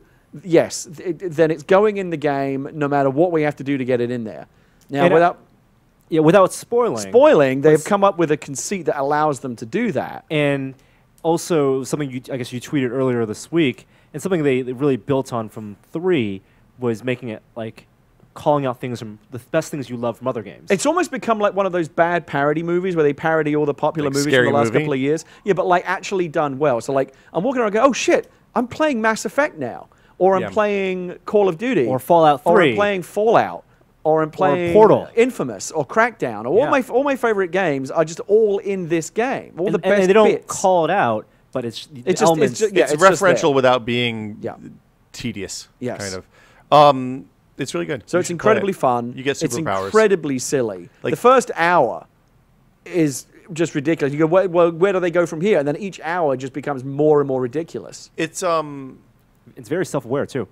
it is And it's- super duper And self-aware. and I think it's the most refined version of this kind of sandbox gameplay, which is like, are you tired of doing that? There's like 50 other things you could do you might find more interesting. And at any given time, you can be doing something that you find Because interesting or fun to in do. the sandbox games, which GTA 3 made real popular, Yeah. Yeah. the 3D sandbox games, as open as those games were, the openness called to attention how restricted those games were. Right. Like Yeah. you couldn't. The hard walls were there. You had to pick you had to try- unlock the second and third areas. Yeah. Here. Jump from building to building. Yeah, and again, a lot of the problems, a lot of that would become jarring in games like GTA is it was very hard to provide that level of flexibility in a way that still felt like the context of the game had integrity. Whereas in Saints Row, again, with Saints Row, one of the first design choices they made is, well, we don't care about that. Just do So- whatever you want. It doesn't matter if it makes sense. So, yeah, I mean, there's a lot of every time you play, one of the big things that was appealing to me about Crackdown, the first one, was that when you play GTA, the whole time I'm thinking, man, it would be really like this is the way to make a Superman game. Just give me a big ass world, let me go around and do some stuff and get crazy. Yeah. Same thing for A those Matrix early game. Spider-Man games. Yeah. So this is you have superpowers in a big open space, world game. Yeah. And I mean, can if you just ever go want- around and do shit, if that's you ever awesome. wanted to be Nico Bellic and Commander Shepard and Neo from the Matrix all in one game, this Yeah. is the game that provides that. So the only thing I'll say is that the word on the street is that the performance on at least the Xbox version, maybe the PS3 version, is impacts gameplay. yeah, That's we've been what the playing on Bomb guys PC, said. so we're a little bit spoiled. This isn't PC elitism. It's not like a 60 frames a second versus 30 frames a second thing. The word from Brad is that it's like You're gonna- way under 30 frames It's a not second. elitist to say that you are just going to have a better experience on a PC. It's a more powerful system. Yeah. Well, maybe. It will Depends on probably PC. be a good shot. I haven't played everything yet, but it's a good shot of my game of the year. Just as Saints Row 3 was my game of the year 2 years ago. What do you think? Tied with Portal 2. What do you think about the combat? I love it. the variety. It's very much the same as Saints Row 3. Well, so the thing It's I not never, the enemies are super dumb. I like the weapons. the enemies in these games. The are always weapons are super a dumb. lot of fun weapons this year. They've added some good stuff. I didn't realize it before, but there's a whole melee combat system in there too. Yeah, you can do wrestling moves and suplexes and stuff. And when you do like super speed running into people and then punch right before you hit them, all sorts of weird stuff happens. It's really good. Yeah. The superpower stuff adds a whole another level of variety on top of the gunplay, and there's a boatload of new guns. And again, it's just so I can't state it enough. It's so few video games that so passionately embrace just the silliness of it all. And you're like, who cares? Let's just have fun. Video Not every games are game has dumb. not every game has to be about agonizing moral choices or There human is an emotion. agonizing moral choice. There is. Right at the very beginning. That's the great thing. They satirize these other games and actually kind of top them in a way. Like there's a choice-based mechanic at the start of the game, and it's a ridiculous choice, but it's actually really difficult to make. And they make these little Really? homages. Yeah, Yeah. I had a hard time with it. The first choice was difficult. The second one was easy. I don't know that I remember the second choice. Do you? It's about where you want to punch somebody. Oh yeah, Oh, okay. yeah. I did that have to was- think about that yeah. for a while. Yeah. Yeah, that was important. So anyway, it's It's- great, and you should buy it and you should play it. You should, Yeah. if you've never played Saints, I had to tell him a friend of mine the other day. This was the advice. If you've never played Saints Row 3, I said pick that up first, play that because that's still great, and you can probably pick it up cheap now. Yeah. And have Saints Row 4 should not be your intro into the universe because I think it might actually be too much to take all at once. It would be a little overwhelming. Yeah, and you need, and it's heavily referential to the previous Saints Row games. In terms of the so you should at characters. least play 3. Yeah. Well, the intro for the game basically tells the story of the Saints Row franchise. Yes. So the only knock, But you'll get so much more out of it if you've played the previous the games. only possible knock you could have against this game is that because of the story conceit that we're not going to get into, it is the same. The open world is more or less with some big changes, but it's the same open world as Saints Row 3, Yeah. which it started out as a mission pack, yada yada. I think that from what I've seen so far, there's more than enough game But there here are, to but justify. to be a fair, there are full-price large game. portions of the game that take place outside of that. I may not have gotten to those yet. Okay. Yeah. Well, I'm loving it, and I'm playing it every night of the week, and I just can't get enough of it. And you there's know, co-op, It's one of apparently. those. We should try that too. We should do that But it's one of tonight. those games where, like, as you're working throughout the day, you've got one eye on the clock, thinking 4 more hours to Saints Row. Like that's when you know you've got a good Wow. game. Yeah, it's pretty good. Yeah. Speaking one more game. We'll talk about a couple more games. I think. Norm, did you play Brothers I yet? haven't played Brothers yet. Oh, Will Gary, and I, you played. we played It's Brothers. so good. Fantastic game. At Yeah. the other end of the spectrum. Yeah. So Indie Brothers, game. Brothers It's right super now serious. is on Xbox Live Arcade. It's coming very soon to PC Uh-huh. and PlayStation Network. And it's one of those shorter, very similar to Journey in many ways. It's a shorter game, very minimalist, beautifully evocative, beautiful graphics. Tells a very, very simple story. Tells a story in a very innovative way through story mechanics, and it's compelling and tugs on your heartstrings, and it has beautiful and amazing puzzle design. I assume it's about brothers. It's about 2 brothers. Yeah, it's about the- 2 brothers who go on a mission to save their ailing father. It almost like the basic control mechanic for this is that you play one brother on the right side of the controller and one brother is controlled on Yeah, the left it's side a of the co-op controller. game, but you play both characters Yeah. at the same time. It's genius. And Is it there an almost advantage seems like a for, Molyneux. left-handed or right-handed people. No. Makes no difference. There's not a whole lot of timing although based each stuff. although each brother, because one's the older bigger brother and one's the younger smaller brother, each brother can do things the other one cannot Yeah. do. It almost seems like if you were doing the 2-line pitch, the elevator pitch for this game, it seems like a Molyneux tweet. Molyneux tweet. A little rather. bit. Did you go 2 brothers? Left stick is one brother, right stick is the other brother. You go on an adventure. Yeah. It- But like- it's but it's really good. It's fantastic, and I actually think even now having played Saints Row and there's a couple of other big games that I need to get to, but it would almost certainly be my top 3 games of the year, and actually even for one of these shorter games has a good shot at being my game of the year because I think it's beautiful and fantastic. And I love it. It is. It's one notch below Journey, and Journey is like my game of the decade. Wow. It's for me. It's right up there with Bastion and kind of those games. Yeah, it's up there. It's up there with Yeah. Braid and Limbo, and all. It's going to be one of the greats of this generation, I think. And even on the 360, which we just talked about having problems with Saints Row, it looks incredible. unbelievable. Looks incredible. It's Is an it Unreal Yeah, Engine it has game. the art. Huh? Is it thumbstick only controls, or Yeah. do you need to push No, other buttons? the only controls thumbsticks you and ever triggers. use are the two thumbsticks, 2 triggers, and that's it. Yeah. I'm curious because I wonder if it would port well to touchscreen. That could be.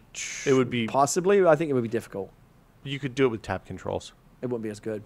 It would not be as good. It wouldn't be as good. You do need the thumbsticks. I don't think it would You work need as the well with a triggers, mouse too. and keyboard either. The mechanic is so tied to those 2 sticks. Well, I'm saying on touchscine you could simulate the 2 The thumbsticks. 2 thumbsticks Yeah, on but how well touchscreen does that always usually suck. work? Yeah. Yeah, that's terrible. So not going to be good on but you should touchscreen. absolutely play it. It's only $10, or whatever, however many Microsoft. They don't do it's- space bucks it's anymore. dollars Thank now. God It's for dollars that. now. Thank God for that. Yeah, it's really good. Everybody should play it. It's like 4 hours, and it is a game that rewards taking your time. Yes, don't try and blast through it. Experience it. It's the art assets, the quality of the the production design, the art design is like it's a shorter game, And but frame it's rate- like it's AAA $60 game level of production design. Frame rate is more solid on the 360 on that game than anything I've seen than anything I played on the 360 in like 3 years. It's probably. fantastic. It's actually my highest recommendation of the week, and again, this is the week that Saints Row came out. Yeah.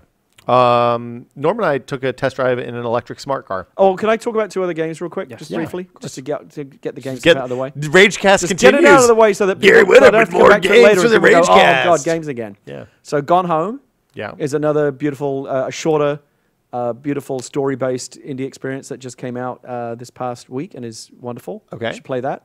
What platform? PC right now. PC and Mac right now. Okay. I don't know if it's going to come to. I would like to see it come to other systems. What type of venture? Like side-scrolling? No, it's a Isometric? first-person perspective, Okay. story-based game. There's no combat.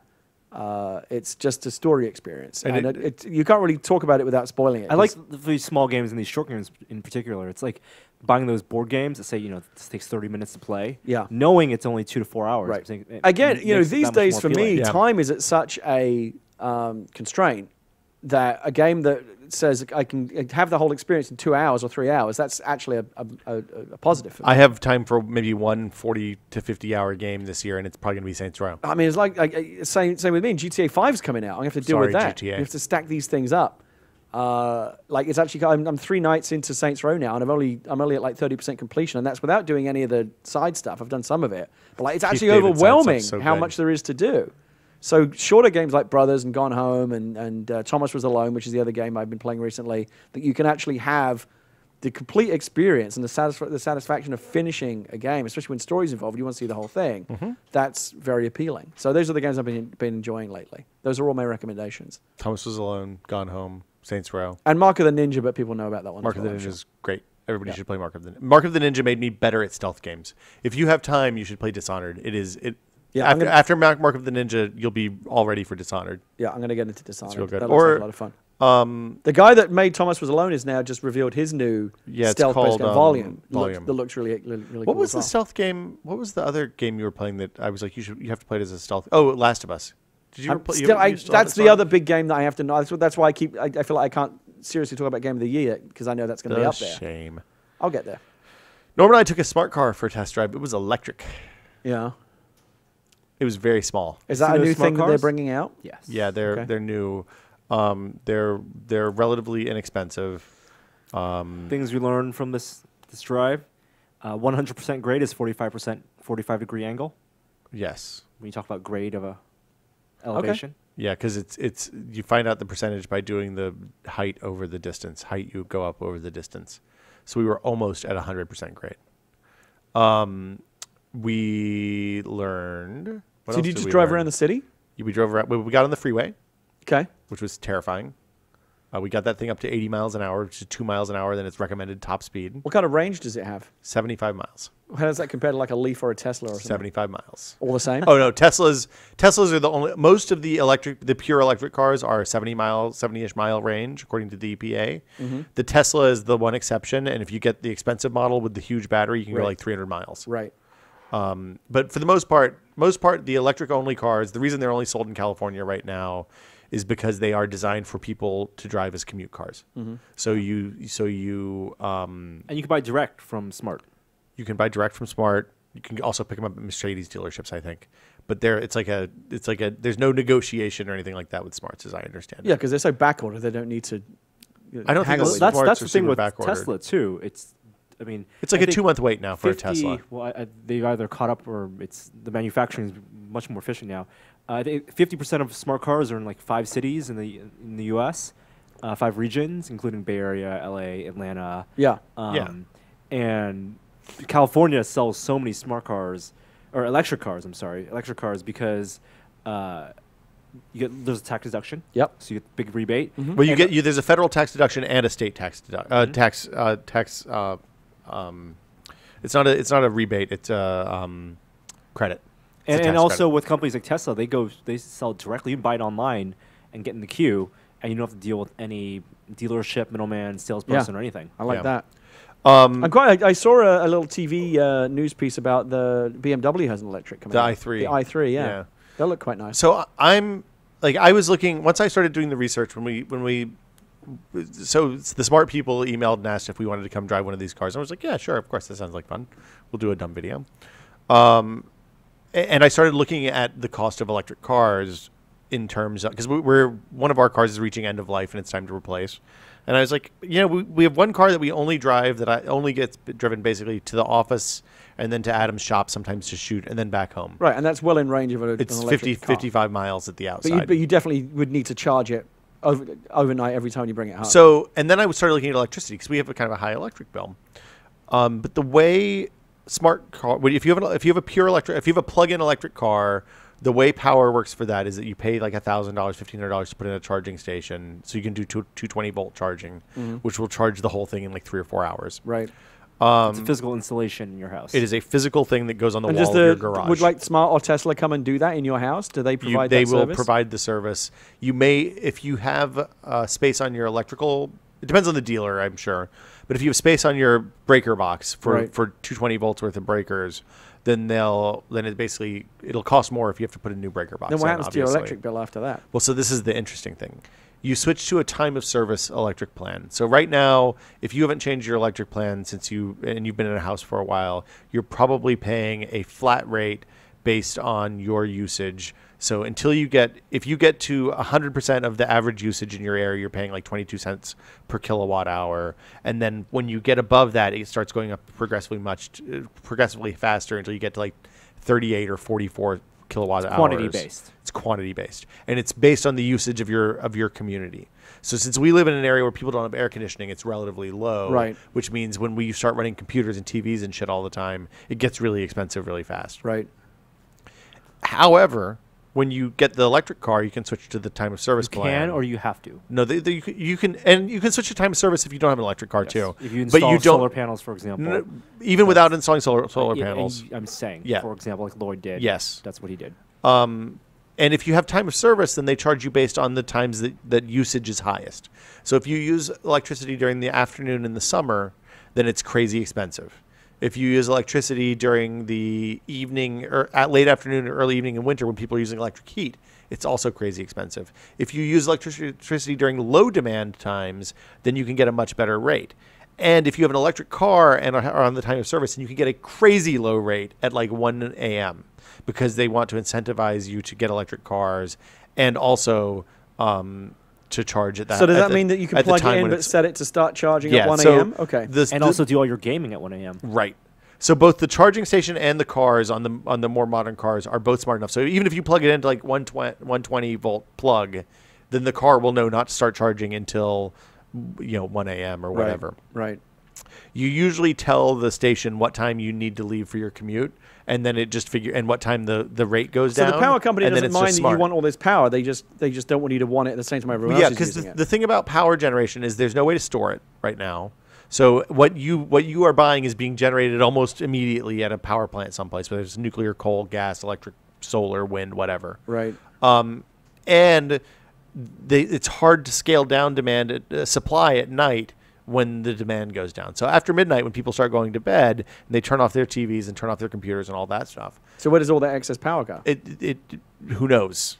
They put fewer coals in the oven. Right. They fire. Right. Exactly. Yeah, they just generate less.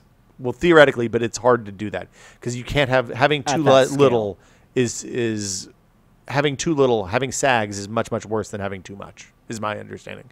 There's a couple of good books about this. One is called When the Lights Go Out. When the Lights Go Out. Thank you, Norm. And it explains how the whole thing works. It's really a fascinating topic. Okay. The upshot is, if you have an electric car and you're on a time of service plan in the part of California that I live in, you can get electricity after 1 a.m. for as low as 4.5 cents per kilowatt hour. So it can actually be very cheap to charge your car. To charge a Leaf or one of these smart cars or a Fiat 500e all the way up from zero, which you never do because you always have a little bit of electricity left when you pull in, costs $1.50. Wow. Max. Typically 75 cents. That's a big savings on whatever a tank of gas is. So yeah, it takes me 2 gallons of gas to drive to and from work. That's 40 miles. I fill up once a week. This costs 75 cents a day. I am test driving electric cars as we speak. What looks good to you right now? What would you want to get? The Nissan Leaf is interesting, but it's kind of expensive. The Fiat 500, which is the same body as all the Fiats that you see driving around now, is a hellacious deal. Fiat 500 electric. The 500 electric. I didn't even know there was an electric. It's new. It's relatively new. Okay. And would you consider a Volt to have the extra, the long journey? I'm not interested in the backup? extra money. No, the headroom in the Volt is uncomfortable for me. It's not a big enough car for me. My head hits the ceiling. Okay. And also the extra cost of having the gas engine. I'd much rather have the pure electric and have basically no cost on my commute. I know. Well, I know at least one person who has a Volt, and they've had it for about a year, and they haven't filled the tank once because they haven't never needed it. Right. Well, so if you're going to drive like that, then why bother getting why the other benefit of buying the pure electric car is that there's no moving parts. Basically, it's like an electric motor, and then there's none of the other shit that's in a car that can brake. Right. So you have to do brakes, and you have to pay attention to the motor occasionally, and the batteries last 10 years. So there's the Leaf, there's the Smart, the Fiat, there's obviously the Teslas. Yep. There's a bunch of plug-in hybrids, but we're not talking about that. BMW is coming out with a thing. Yep. I mean, there's going to be, over the next couple of years, there'll be more and more options. Well, and the thing that's happened is the car companies make these to offset the high-end performance cars. So BMW has their thing so that they can do something that gets terrible gas mileage and goes 200 miles an hour. Like there's federal regulations. That's about how it works. Like average. It's like you have to have a certain amount of educational programming to have a broadcast license. Exactly. Wow. So yeah, we're looking at the Fiat and the Leaf. I feel like getting one even now, is still feels a little bit on the early adopter side. I feel like 2 or even 1 year from now. Well, so right now, if you get a hybrid right now, it feels totally comfortable. Yeah. Because we're in fourth generation. It is an established technology. Yeah. Right. I think for the electric stuff, I'm gonna wait till second generation Tesla. I mean, here's the thing. We have a benefit of having 2 cars in our household. So we are at, we'll have one car that is the road trip driving around town on weekends car and has the car seat, and Gina drives that, and then we'll have an electric that I can drive back and forth to work and has enough space for our cameras and shit when we go shoot something.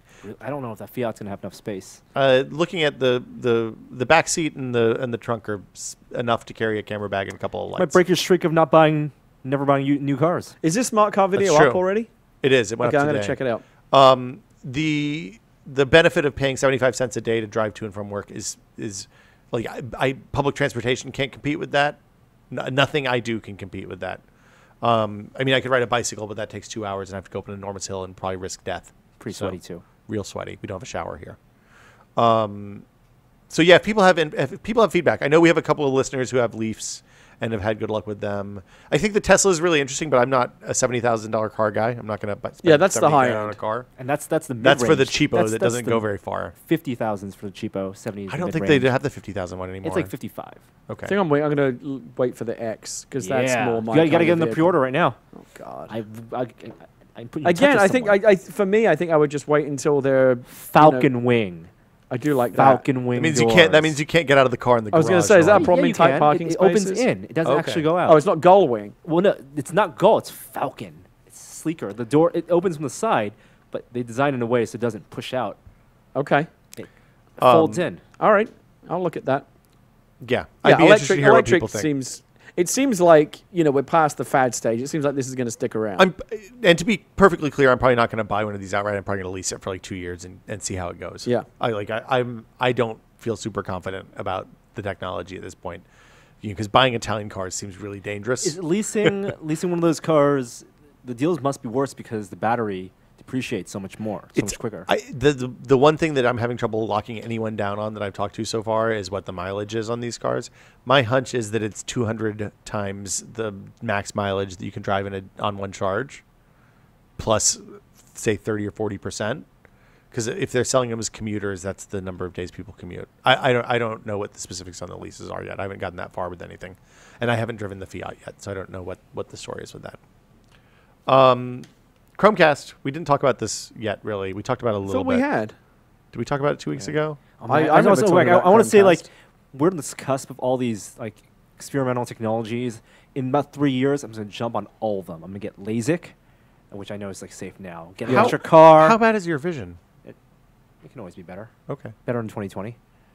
I'm doing all the experimental technologies once they're mature, all at once. I don't think I've thought about getting LASIK. Astronauts can you can have LASIK and be an astronaut now. This new class had LASIK? No, it's in their regular No experimental surgeries. Yeah. no experimental as long as it's LASIK in 2020. Right. I, The sad thing is, you know what made me think about getting LASIK is the Oculus. I'm like, how much better would this be without my glasses on? Especially when that 1080p version comes Hey, out. do you know that there's a panel now that it's 2560p at 1440p? That yeah, might it's in a work with phone. Oculus. We didn't talk about that. Really? 5.5 inch. Oh man. That's Yeah, like that's quad 720. You could still see That's- the screen door a little bit on the 1080p one, but I bet you wouldn't be able to on So that. we're already past potential. Have you tried the 1080p one? Yeah, we tried it at E3. It's fucking awesome. It yeah, was really good. I just can't. I cannot. If I could Cartman freeze myself to the day when the Oculus 1080p is like a retail product that we can all play and enjoy, I would do that right now. You would go past, and it would be like you wouldn't care about holodeck. I slept too long. Oh, nobody has a Wii U. Yeah, Or it was Shut a up, Wii, Kit wasn't 10. it it? was a Wii. Shut up, Kit 10. The it's hard to believe that episode's 7 years old. I went to the eye doctor yesterday. I still don't qualify for LASIK. What do you have to do to qualify? Your cornea has to be thick enough to allow for the Oh, them to I didn't carve even know enough that was away a thing. that you can correct. I might not even qualify. I for have all a thin I know. cornea. They can get me close, but they recommend PRK, which means I have halos and shit. It's like the kid in Little just Miss keep wearing Sunshine who glasses. finds out he's colorblind and his dream of becoming a fighter pilot. Yeah, exactly. That's when my dreams of being an astronaut Yeah. faded away. This is when I realized I was blind. You know, there's no age limitation either. On astronauts? Yeah, it can be Well, there's a 18. lot of old astronauts. There's still time for me. I could go get a Yeah, I couple mean, engineering degrees. experience counts. Yeah. Guys, I'm quitting. I'm going to go get an engineering degree, be an astronaut, And LASIK. go to Mars. And LASIK. Yeah, LASIK. Contacts. I have one-day contacts now. Throw away. I wear them for one day and throw them away. It's the most wasteful thing I've ever done. Yeah, disposables. Yeah, I they're think really that's- nice. A thing. Yeah. Your eyeballs feel really awesome after putting those in. Chromecast. Norm doesn't like it. I think it's okay. I'm sure we talked about this. Well, there's a we video up did- next we did week. talk about We're it. not gonna. We We won't did be here talk next about week it because of Dragon Con 2 and weeks ago. PAX. So Right. I just wanted to. That video will be up by the time next week's episode would have been up. Okay. Nexus 7. There's a video for that up now. People should watch the video. It's comprehensive. All right. It's Still liking it? It's a really good tablet. And also, Google fixed those 2 problems that people had, GPS. Oh, the and GPS thing is touch fixed? Oh, good. Both of those things fixed today. That's good. Software fixed even. That's Wasn't there a great. problem with the keyboard that people were complaining about? That They were the complaining keyboard- about the touchscreen on Nexus 7. That's fixed today. It kind of Okay. wigged out occasionally, All right. basically. Phantom touches. Okay. Let's see. We have a couple of emails. You want to take some emails? We can take some questions, perhaps. Questions? Anything else? What we've been testing, Gary? I'm trying to think if there's anything we've missed. What have you been? I've been playing mostly games. I don't Okay. think I've really added any new technology or anything to speak of. Oh, Sega. Oh, yeah, God, we totally Sega. Oh, more games. The Ragecast continues. Yeah, we totally forgot about that. The Ragecast rages on. I was walking around Rite Aid the other day, as you do. The one in Pacifica? Yeah, It's a fine Rite Aid. yeah. I almost bought a TV They there have. once. We were just there last night. They have all the Thanksgiving stuff is out already, What? and even Cadbury's Scream Eggs. The So year's Halloween, the Halloween run-in has begun. Hold on. You want to hear some bullshit? This is gonna blow you away. What have you listened to for the last hour and a half? I was at Starbucks the other day, Yeah. and I saw some sample sizes back behind the counter where the barista in downtime had clearly been trying some new shit out. Okay. I was like, "Hey, he said, caught me eyeballing them. Mm-hmm. He was like, "Oh, it's a chai, pumpkin spice chai." Oh, they're getting ready latte. for the seasonal shit. And I was like, he was like, "Do you want to try?" I was like, no, I don't." But at this Spat point, in I his was face in. and walked away. Right. I Yeah. threw You my threw it on the coffee. ground. Right. Yeah. So I tried it. It was repulsive. Why do you even go to Starbucks? Yeah. Do you just go just so you can tell these stories about how you're too good for it? No. Starbucks. When I need to clear out of the house and I'm working from home, I go to Starbucks because it's a good place to That's work. the last place I go. Yeah, I tried to do that. too I had busy. to get out of the house recently, and I went to Starbucks, and it's just all laptop fucks. I don't want to be one of those people. I'm not proud of being one of those people, but Hate those people. Sometimes you have to work. And I There are went. some I went. Wi-Fi I went. someday. I went Better somewhere Not in else. Pacifica. I went somewhere else. Where'd you go? Well, so I was in the city. Well, I went into the city. Listen to me. I went into the city. I went to the Starbucks. It was filled to the brim with laptop fucks, and I'm like, I got to get out of here. or otherwise I'm going to be in the. So fucking, where'd you go? I'm going to be in the fucking newspaper tomorrow. So I got out. You're just inching further and further out of the shot. By Am the I? way. Yeah. I didn't realize that you'd gone in close. Yeah. Oh, well, I didn't know you could even do that. We have new technology since you've been here. You've got to last. tell me this stuff. Well, the fucking screen's Professionals right have there. a fucking red light so they know what's going on. What do you? How? Why would you expect that we would have a red light here? I would expect to know if you're going to change the camera angle. I've been doing it the whole 2 hours. You never noticed. Jesus Christ. Okay, so laptop fucks. I was like, I got to get out of here. So I went down the street. Oh, it's okay. So there was a woman sitting there, and she was drinking a coffee, and she was on a laptop. And I was like, okay, she was just one of the many laptop fucks. Yeah. And I left, and I went to another. You're a laptop fuck. I You're a went to laptop fuck. You're a laptop fuck. I found like a mom and pop type coffee shop that was much bigger, but also had free Wi-Fi, and there were laptop fucks. Yeah. But there were lots of empty tables. So I'm like, okay. So I became a laptop fuck. Yeah. For like an hour. Yeah. And then I drank my coffee, and when I got another, whatever. I feel like 2 hours is a good time limit. But you don't want to nurse that one drink for that whole time. No, I Just I to spend leech the free $8 Wi-Fi. is my $8 is kind of like 2 hours. $4 Right. an And hour. plus, seems I brought fair. my own. I brought my own Wi-Fi in case the Wi-Fi was So I shitty. wasn't even using Oh, their you Wi-Fi. didn't settle in. Sometimes I think. Yeah, Why do you find still a have the big Wi-Fi, table though? and you open the laptop? You like deploy. I just have like having the dedicated books. device. You deploy all sorts. No, of but The yeah, iPhone those one people is that much clearly better. are there for the Coaster. day. I'm like, Yeah. I don't want to be that guy. I saw a guy bring an iMac in once. Even in this Panera Bread. even in this coffee shop where there were many empty seats that I found, felt like I didn't want to be that guy. So- in a Starbucks where clearly there are people that would like to sit down, but they can't because you've been there for 3 fucking hours nursing your $1 Here's the difference. coffee The while difference- you're leeching their free Wi-Fi. The difference between you and me is I feel bad taking a seat in a mom and pop place for a long time. But I'm not Fuck taking, Starbucks. but I'm not taking anyone else's seat. So what does it Yeah, matter? and those mom and pop places, they want people there because it makes it to look make it seem like that's true. there's a buzz, there's a happening, there's a vibe. Yeah, not and really. nothing I worse than an provide empty that. shop. I provide that vibe. The mom and pop I place in provide that Pacifica. energy, that positive Plus energy. one laptop. Have you been to Fog City Java yet? Yeah, I've been there a couple It's of times. next to the retirement Yeah, I know where it community. is. Yeah. Yeah, it gets real weird about 10:30 in the morning when Shuffleboard lets out. So anyway, listen. So I was there for a while, and then I went and got my hair cut, Okay. and then I went and got something to eat, and I came back past that Starbucks, and that woman was still there, and it was the same coffee because I could see the way her name was written on the cup. It was the same fucking cup. Yeah. She'd been there for at least 3 So hours. did you go call her out? No, in my, how like in TV shows cuts. sometimes you do it and you go and then it cuts. It never happened. Yeah. Yeah. Like that. I did that. Okay. You flip the cup like in her fucking face. kicked the shit over, threw it on the Well, it ground. wouldn't have burned. It was probably cold by then. Yeah, threw hot coffee. And I would have ordered a hot one and thrown it in her Okay. face. I would have done all that stuff. But I didn't do any of that. I just fantasized And then you about like it. nodded like, I'm glad I thought of that. Yeah. I'm glad. I feel satisfied. Louis C.K. does that I whole bit had right, about the how he whole- fantasizes Yeah. going off on this guy and then it never really happened. Yes. So anyway, that happened. Sega Genesis. That's right. I don't have Rite Aid. Rite Aid. Hold Yes, on. you were. Hold I on. don't even know Rite how. Aid. Yeah. Haven't That- dusted that one off. That was a big. That was like beyond layers. We were in the unconstructed dream space, whatever you call it down there. Limbo. We could have been lost in that. We were in limbo. I just and- got like 4 out And there. much like in limbo, what seemed like 5 minutes for us, much as seemed like 10 hours for our listeners just now. The Ragecast rages on. That was agony. Anyway, so Rite Aid. Yeah. So you know how they Rite sell Aid. those Atari flashback type consoles? It's mocked up to look like an old 2600. It's got like 50 games packed in. They've had those for years. Or it's like sometimes even just the joystick. yeah, Like it's the I have a joystick, you plug Commodore that in the TV. 64 Kempston joystick that has like Yep. 50, 60, 64. It's brilliant. The joystick is the console. Actually credited by Jerry Elson, who worked at Valve for a Yeah, while in the Jerry hardware Ellsworth, division. Sorry, Ellsworth. Thank you. Norm, whose name are you going to fuck up today? I got Jonathan Blow. Yeah, excuse me, that one's not as bad as Simon Blow, whatever it is you came up Stephen. with. Stephen Blow. Jesus Christ. Yeah. Well, I don't think we should judge. Anyway, Anyway. I got GTA 5, so that's we're true. good. Maybe we'll get something wrong today. It's okay. It wouldn't be. It's not as tested bad as if we Crash didn't- Bandicoot nuts and bolts. That was I got shit for that one. That was classic. really bad. Nuts and bolts.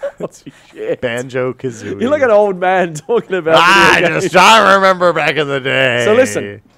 Hey, listen. So they've had those consoles forever. Yeah. I actually have an old Atari flashback sitting around somewhere. It's not Seems- this. It's a perfect thing to store in your garage. Yeah, that's all it's ever been. Yeah. So I went to Rite, and they have a new one out, and it's the latest version of it. I was like, it's always cool to see that stuff.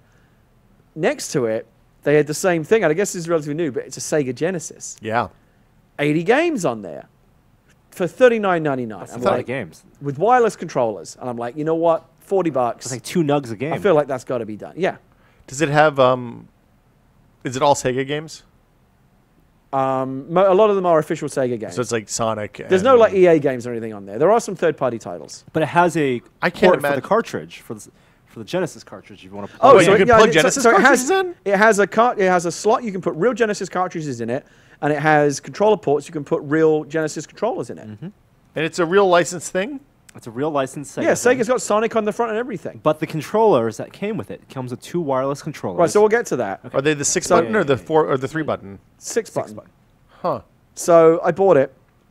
I was never in the UK where I grew up. It was called the Mega Drive, as it also was in Japan. It was Really? only- They called it the wow. Yeah, it was only called the Genesis in the US. It's a much cooler name. Yeah, the Sega Mega Drive, much cooler. And I had a Super Nintendo. I actually have a Super Famicom because I bought also a an cooler name. import one from Japan. When I was working at Future years ago, there was a Mega Drive magazine right next to us, and I would occasionally wander over there and look at the Genesis Mega Drive games. But I was never really super into it. But I do remember having a lot of fun playing Streets of Rage and Golden Axe and some of those games. And I was just the other day was for some reason reminiscing about old Genesis games, and I walk into Rite Aid and it's like my wish was made manifest. $40. Because I was thinking about maybe going on eBay or like finding an old Genesis and a bunch of cartridges because that stuff's cheap. But it seemed like a bit of a hassle. And here's just a solution in a box for $40. I'm like, and I looked on the back. I said, you know, when it's 80 games, often a lot of those games are shitty. And like half of them really were shitty. But it had all 3 Golden Axe games, all 3 Streets of Rage games, a bunch of Sonic games, Altered Beast, a bunch of stuff. Shinobi, like a bunch of games that we all know as Sega people. I'm like, I got to get this $40. What's the harm? What could possibly go wrong? So I hit the norm bat signal and I said, do you want to, I've got 2 controllers. You Do you want sent to it to check me this too. out? What? Did I? You said, hey, do we want to do a video both with of this? you, yeah, but you blew me up. I know. I asked you if you wanted to do a test on it because it seemed like an I interesting said we were product. probably okay. And We're a little backed up so right instead, now. I just wanted to play it, but I thought it would be best to have someone to play with. Fair enough. And so Norm came over and we fired it up and we played some Genesis games. And it's, you know, it is what it is. The word on the street, because I went and did some research after you sent the tweet, after you sent the text. The word on the street is the emulation's merely okay. I mean, you would have to put you would have to put the original Genesis next to it to really see the. But honestly, these games looked and played like how I remember them. This is not Also, for a purist. no. This is a nostalgia play. Yeah. Also, of the 80 games, 40 of them are made by the company that makes the chip. Oh, they're terrible. They're not real games. They're all like Action 52 type games. They're like memory card games and just mahjong. Yeah, just shit. Yeah. But there are 40 real games. But there are 40 legit games. Okay. Like the Sega, Shinobi. Now, of those 40 legit games, we played probably maybe a dozen different games. The only one that held up that was legitimately fun to play was Streets of Rage 2, which was a classic then and is still. Everything else we kind of like playing it through through kind of like Mystery Science Theater type goggles, going like, oh, this is kind of shitty now, and not having fun with that. But Streets of Rage 2 we actually played and legitimately enjoyed. Is that that's a kind of like a Double Dragon-y kind of brawler? Yeah, it's a side-scrolling brawler. Yeah. So that's a good game. Yeah. Yeah. So I is it enjoyed in your that garage yet? immensely. What's that? Is it in your garage No, it's still yet? out. Leo and I are going to play it a little bit. Okay. But it's a novelty. How are the controllers? I might seek out a couple of Genesis cartridges and see how it actually works. The biggest problem is the controllers. Because they work on IR and the receiver's in the front, you have to hold it front. You can't hold it up. You can't hold it up like that because you'll lose control. Yeah, the beam doesn't hit it. So that sucks. There's a reason that wireless controllers are RF now. Yeah, but you could get wired. You could buy Genesis wired controllers for nothing. the Genesis wired controllers feel better too. Yeah. Like the buttons I here assume I mean, they look, feel one a of the little flimsy. one of the things I discovered, I really appreciated the story you ran recently about the best CRT for classic gaming, because one of the things I learned from playing in the classic gaming hall at PAX is that emulators and stuff are great, but there's nothing like playing on the original hardware, and that includes like an old CRT and everything. Gotta get there's the scan no lines. comparison. Agreed. So it was fun, but it's a novel. I wouldn't recommend against checking it out for $40. You know, it could be an impulse purchase. You'll have some fun with it. If you were spending $40 on that, or nostalgia in 2/3 of Saints Row the I was Fourth, thinking about this recently. I was talking to a guy I know on Twitter about this just the other day. Nostalgia, when you think about it, it almost sounds like a kind of disease. I'm sorry, you have nostalgia. Oh my God, how long it's will I something live? Calculon would get, right? Because it is. You have. It can be malignant. Nostalgia. You go back and you think about how much better stuff was in the past, and it makes you think stuff today is not as good. But go back and play these games, and a lot of them are not. your mind has turned them into things that they were not. Sonic. Sonic was not good. We couldn't get terrible. 5 minutes of Sonic. But I believe that Sonic was Wow. never good. Ragecast It's not like, oh man, this is not as good as I continues. thought it was. No, I tweeted that. I said Sonic was never good, and a bunch of people were like, yeah, never good. that Some of the comic later game. games are okay, That but the first one comic was not game. good. Comic Zone. Oh, Comic Zone was That was awesome. cool. So cool. Yeah, that was actually good. Was that like the cool. big invention with the comic book that you could interactive? No, it came right at the end of the Genesis. It's actually very interesting to look at games that came out at the very beginning of the Genesis. Yeah. And then look at games that came out at the very end, because this system has both. And C just had more technically better. Same system, just What was next? programmed. The Saturn? What? Yeah, Saturn Saturn came after was next. Genesis. I missed everything. I skipped Genesis to basically like Xbox One. I think I got an N64. I didn't have a Saturn. I didn't have a Jaguar. Thank God. Jaguar. After SNES, I think I went to Amiga, and then I was a computer guy Yeah. after that. I never really had any consoles again until the Xbox. That's what happened to me. Is I was a PC guy for a fairly. I mean, I had an N64 to play Mario Kart basically, yeah. and that was pretty much it. I never really had consoles. I was a VIC 20, Sinclair Well, Spectrum, Commodore 64. There was a Super Famicom in there briefly, Yeah. but then I was back onto the Amiga and PC from This there. is something we never really talked about. But I know that like England or the Great Britain rather was a kind of different environment, like where consoles were really popular here in the early '80s and the Atari Wave and Coleco and all that stuff, and then again in like the late '80s, early '90s.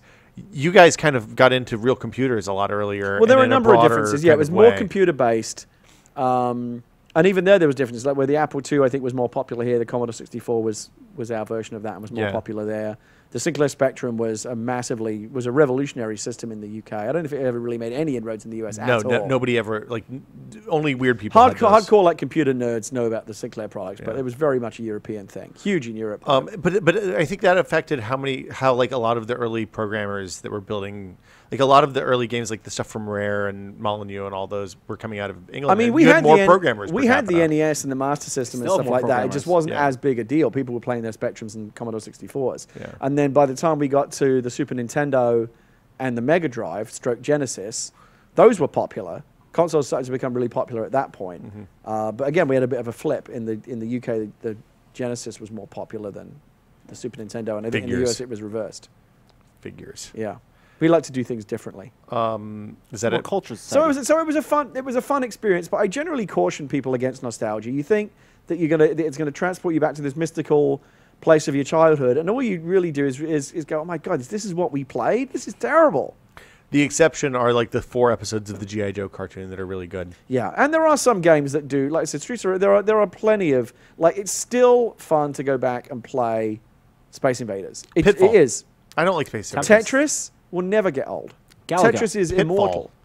Yeah, there's some of those- Combat. Yeah, no, Combat is not good. Really? You just think it is. Go back and play it. I think feel like I Pitfall is played. also not good. Died too quick. Like Prince of Persia and Pitfall. Prince of Persia is not real solid. I like Atari 2600 Pitfall. I think kind of holds up. It's a mechanically pretty sound. Yeah. But yeah, I guess that does it for what we've been testing this week. Then let's. Yeah, but I'm glad you brought that because that Genesis was a fun experience. But it makes me think like I don't think I would buy another one of those emulators. I think if I really wanted to have a Genesis experience, I would seek out the original get hardware an and get old some Genesis, carts. yeah. I mean, the great thing about people that are into if you're going to be into old video games, it's like unlike most other old things that you might collect, the stuff doesn't hold its value at all. Like it's not like well, with some exceptions. with a handful of exceptions like Vectrex and some like really arcane systems, but like the ones that were really popular, like you can pick up an NES and a bunch of games for next to nothing. As long Somebody. as you have that the right audio or video cable, the port. Yeah. Just gotta Yeah, have you have to. the RCA. Well, assuming Right. it still works with your TV, some of the scalers. Don't Well, work I mean, right with it. my Panasonic had an RCA. It worked fine. Did you guys see that there's a Virtual Boy emulator for the Oculus? God, why would you do? Why would you do such a thing? Let's take some questions. Emails? Well, but we do the other one. Emails. 'Cause it's, we don't do emails. We do Emails? No. Questions? Boom. If you have a question for This Is Only a Test, the email address is podcast@tested.com. Here is our first question. It's from Alex in Elk Ridge, Maryland. I'm interested in creating my own infotainment system with an inexpensive tablet and my 2005 Focus. I already have an aftermarket radio installed, and I have an inexpensive Bluetooth OBD2 adapter from a previous car. And I was wondering if you guys had any ideas for small 7 to 9-inch tablets that don't suck. I don't much care about the software. Something that was/is popular is more likely to have a modding community, and it would be much easier to upgrade with custom ROMs later on. I plan on using torque to monitor car specs, voltage, temperature, miles per gallon, etc., and want to have or be able to add normal Google Suite of apps for playing my music and occasional GPS directions from Google Maps. 3G, 4G connection would be nice, but isn't a requirement. Bluetooth and Wi-Fi are, and GPS is preferred, but not required. I'm not too picky other than that. Let me know what you think. I was looking at the Samsung Galaxy Tab 2 7-inch. It looked promising and is about $150. Thanks for your time. Love the show. Blah, blah, blah. I don't know the answer to this question. I put it out there because I think it's an interesting question. I would love to hear what people have done. You know, it's for this very, kind of thing. you know, the specifics of actually like modding something into your car, that's very specialist. But, you know, if what this boils down to is a general question about a tablet, get a Nexus 7 or an iPad mini. I think that it has to be Android for what he wants to do. Get a Nexus 7. Modding it into your car, you don't want something that's going to lag or, you know, or, yeah, just not be responsive. You don't want crappy hardware. Right. You want It's interesting, GPS is not a requirement. You think in a car that'd be something you'd find quite useful. Well, maybe he doesn't go places he doesn't know where he's going. Maybe he has Google Glass and it tells him where he's going. You still need well, you need internet connection. Right, you need internet connection. So yeah, post comments, or maybe we'll start a forum thread, and I would love to hear what people think. I think this Always is an amazes me how interesting quickly people do that. Like the day after the iPad came out, someone had one like actually molded into a dash and working like it looked like it was factory Well, that was made. because It's crazy. It's not because the iPad worked great in a car. It's because the touchscreen was so responsive.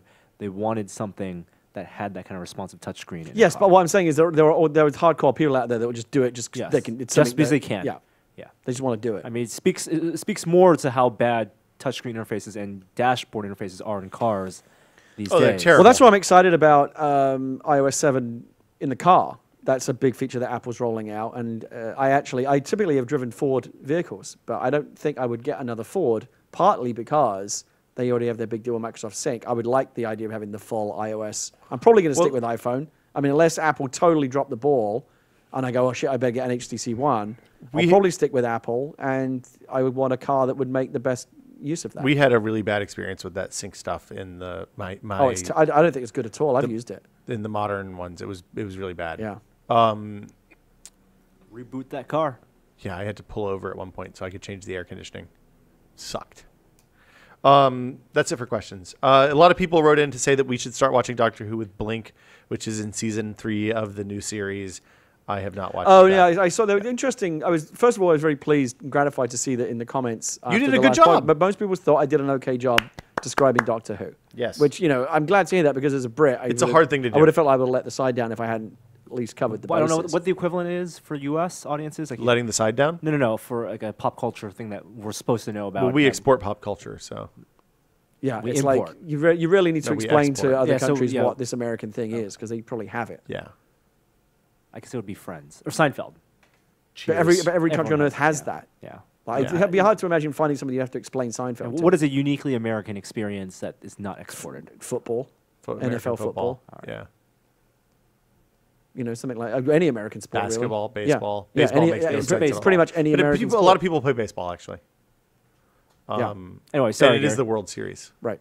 You were just saying. So how that was pleased you good. were at how And good- yeah, and people actually did post some useful information. They said, you know, here's a good play. They rightly said, I believe I said the same thing, is that as much as people like me who grew up watching Doctor Who would say, oh, Tom Baker was the best, you shouldn't go there and start there, because you'll go, this is terrible. Look, that door looks like it's going to fall on the guy. Like, it just doesn't look good. a lot of styrofoam painted. Hard to deal with that. The newer shows obviously have the full production values of the BBC, which is not great, but still better than it's ever been.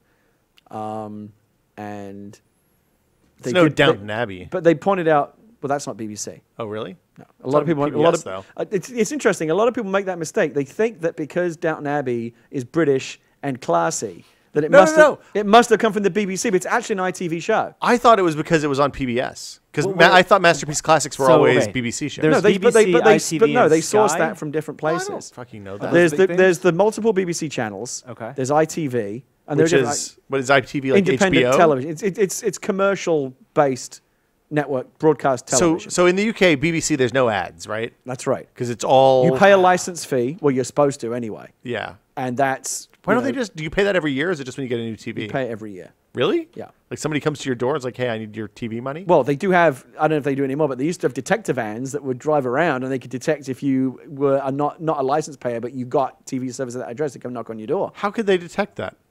What if you have a TV in your house? Yeah. I mean, that's not a difficult thing to pick up a TV signal.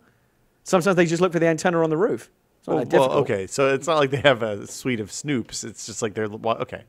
Fair enough. Anyway, the TV detector man. Oh, yes, that used to be quite scary. I don't know if they have that anymore. But they do ask you to pay your license fee. That's how the BBC's funded. So it's just like buying a subscriction. So it's a tax, basically. Yes. Okay. How much is it? It's like $1 million? I don't know what it is anymore. It's gone up. However much a license fee every year is something the British people... Are we talking like a nice meal, or are we talking like $10? Oh, no, it's in the hundreds of dollars. Really? Wow. Yeah. That's crazy. I think that's right. I mean, I haven't lived in the UK for many, many years. It used to be under 100 when I was a kid. But that was when $100 that was like in the was real money. 1980s. Yeah, 100 pounds, whatever. So you have BBC... when I was a kid, you had BBC One and BBC Two. And now you have BBC 3, 4 and other ones as well. Okay. Digital channels. And then there's ITV, which you don't pay for. But if you have a TV in your house, you have to... You can't just say, oh, well, I only watch ITV, I don't watch BBC. If you have a TV in your house, you have to pay a license fee. Or you're in trouble. Lots of people don't anyway. What if you have cable? I guess you get BBC over the cable, so you still are getting it. Yeah. They might build it into the cable in the charge, post-cable era, I actually don't know how it works anymore. Yeah. In the old days, you had a pair of rabbit ears, and that was it. You had 4 channels. Luxury. Three channels. We had 3 channels. I remember when the 4th one came in, it was a big deal. We got Fox. It was exciting. They had cartoons. Yeah, so it was kind of a similar thing. Yeah. So until I was 10 years old, we had 3 channels, BBC One, BBC Two, and ITV. And then Channel 4 came in 1982. And then Channel 5 came in. And then Sky and blah, everything else. Yeah. So now there's a whole... So Sky satellite or is it cable? Sky satellite. Okay. But you can also get it over the cable. You don't Okay. need a dish anymore. There's any number of ways you can get it. It's all very complicated. It seems very... It's almost as if DirecTV had its own channels, but they're also You might delivered still over need a dish. Comcast. Honestly, I don't remember anymore. I don't know anymore. It's all changed. But Can we talk about some other stuff that we may or may not know? I don't even remember what I was... You're Doctor talking Who, about, right? Is that- Yeah, Downton Doctor Abbey. Who. So people think that it's must have come from the BBC. Yeah. I just But assumed. it's actually it's weird. It's a show that you think should be on BBC because BBC is generally known as like the classier place where you get that kind of stuff. Showtime masterpiece. ITV is usually where you get the crappy stuff. But like, remember Brideshead Revisited, which was like the Downton Abbey of its time. No. That was a big masterpiece show in the 1980s. Okay. That was an ITV show. They have these classy shows They every have now budget and again. 'cause people are paying And Downton for that Abbey's channel. the anomaly. ITV like, oh shit, we have this classy show that everybody likes. I wonder if that's the case for shows we export over there. Like they just like, oh, one company makes Simpsons and As I Married with Big Children. Bang Theory. when I was a kid in the UK watching like Cheers and Seinfeld and all those American shows, there was no concept of where we knew they came from America, but like NBC, whether I had no idea. Like I still don't. I guess that Cheers must have been an NBC show, right? Yes, it but was part of the classic. But that's because of Frasier. But at the time, I had to reverse engineer it from Frasier to figure it out. But like when I was watching it, it was like, here are shows from America, but you didn't know what in fact their source was. The America Channel. So when you had like a weird crossover night, like the blackout night on Must See TV, where all the Thursday night shows showed up on everybody else's shows, stuff must have gotten really confusing. I don't know if They may not have even showed them at the same time. Like they would do stuff like that a lot, where like something big would happen across the entire 4-show Thursday night comedy block. Like I still couldn't tell you, for example, what Knight Rider was, where that came from. That's NBC. Right. Battlestar Galactica. That's ABC. Street Hawk. ABC, I think. Street Hawk. See, that's a little before my time. They were just, and here's an. If you ask me about Brady Bunch, I would say TBS probably. But Star that's Trek: The Next Generation. That was syndicated. I was So it was trying on to trick ABC. you with that one. No. Yeah, good. It was on ABC where I lived, but it could have been on anything. It was on Yeah. UPN. Well, I remember UPN when didn't exist Voyager then. was the first one. Voyager came out and it was a big deal that UPN launched with that show. I was like, that was the first time I was aware that TV shows from America actually came from different. It wasn't just like America just makes these TV shows. When Voyager came out and it was on UPN, one of the engineering students, I was in college, one of the engineering students that lived on my floor made a reflective antenna dish that could pick up the only UPN station that was within line of sight with us, which was like 70 miles away. Paramount Given that this was Network. pre-internet, I knew a guy that was so into Star Trek, and there was no, because they had not announced any plans yet to show it in the UK. He took a trip to America just to watch the Voyager premiere. Well, that had to be a fucking huge disappointment. Oops. The caretaker. I can remember You remember Dallas? Remember Who Shot JR? Yeah. That was a big deal. So before the internet, That was CBS, I think. there was a big deal. It was such a big thing, and it wasn't being shown until like a week later in the UK or whatever. And because again there was no internet, which is everybody knew everything immediately the second it happened. There was a news footage of the tapes of Dallas of the Who Shot JR episode landing in England and being escorted by security people. It's like, this is a big deal. The BBC. Oh my God. Was it the BBC that showed Dallas? I don't remember. There was yes. Who Shot JR? The tapes have arrived. It was like this big deal. Were they like somebody have them handcuffed Like to their JFK. wrists or something like that? It was like the nuclear football. I'll tell you another good story as well about the history of British television and like how archaic it used to be. So before, I mean, I don't think it wasn't Nielsen. You know, you have Nielsen ratings. Yeah, We have a similar thing in the UK now. We have pretty accurate ways to measure TV ratings. But back in the day, here's how they did it. And do you remember there was a miniseries called The Thornbirds? Yeah. Okay, that It was was about Australia. Nancy Reagan liked it. It was a big deal. It was about a woman who fell in love with a priest, and it was based on and they had Was it a priest that can marry ladies or not so much? No, it was like a Catholic priest. It was all like yeah, Richard because the Episcopalian Chamberlain, priests are totally down and with it was a big mini-series based on a big book, Yeah. and it was a huge TV event Yeah. in America, and then they brought it over here to the UK. Oh, really? I didn't know that. I assumed it was from England because they all had accents. No, it was an American thing. Oh, my bad. And they brought it over, and when they broadcast it, you know, it was a mini-series, and they did it over like 3 nights or whatever. The final episode was, I'm sure it's been surpassed since by many things, but at the time, just like, you know, remember like in the MASH was the season finale of MASH was the biggest thing. The Thornbirds, that final episode, was for a long time, again, I'm sure it's been surpassed by many other things, but that night, it set the world record, or the British record for the most audience of television. And they didn't have ways of monitoring television audiences. So the way that they knew, this is actually how they measured TV They ratings. check and see what people were saying on Twitter? Here's what they did. And this is how they measured TV audiences for some time. And this is how they knew the Thornbirds was the biggest show. Is they would monitor the use of the national grid electrical system.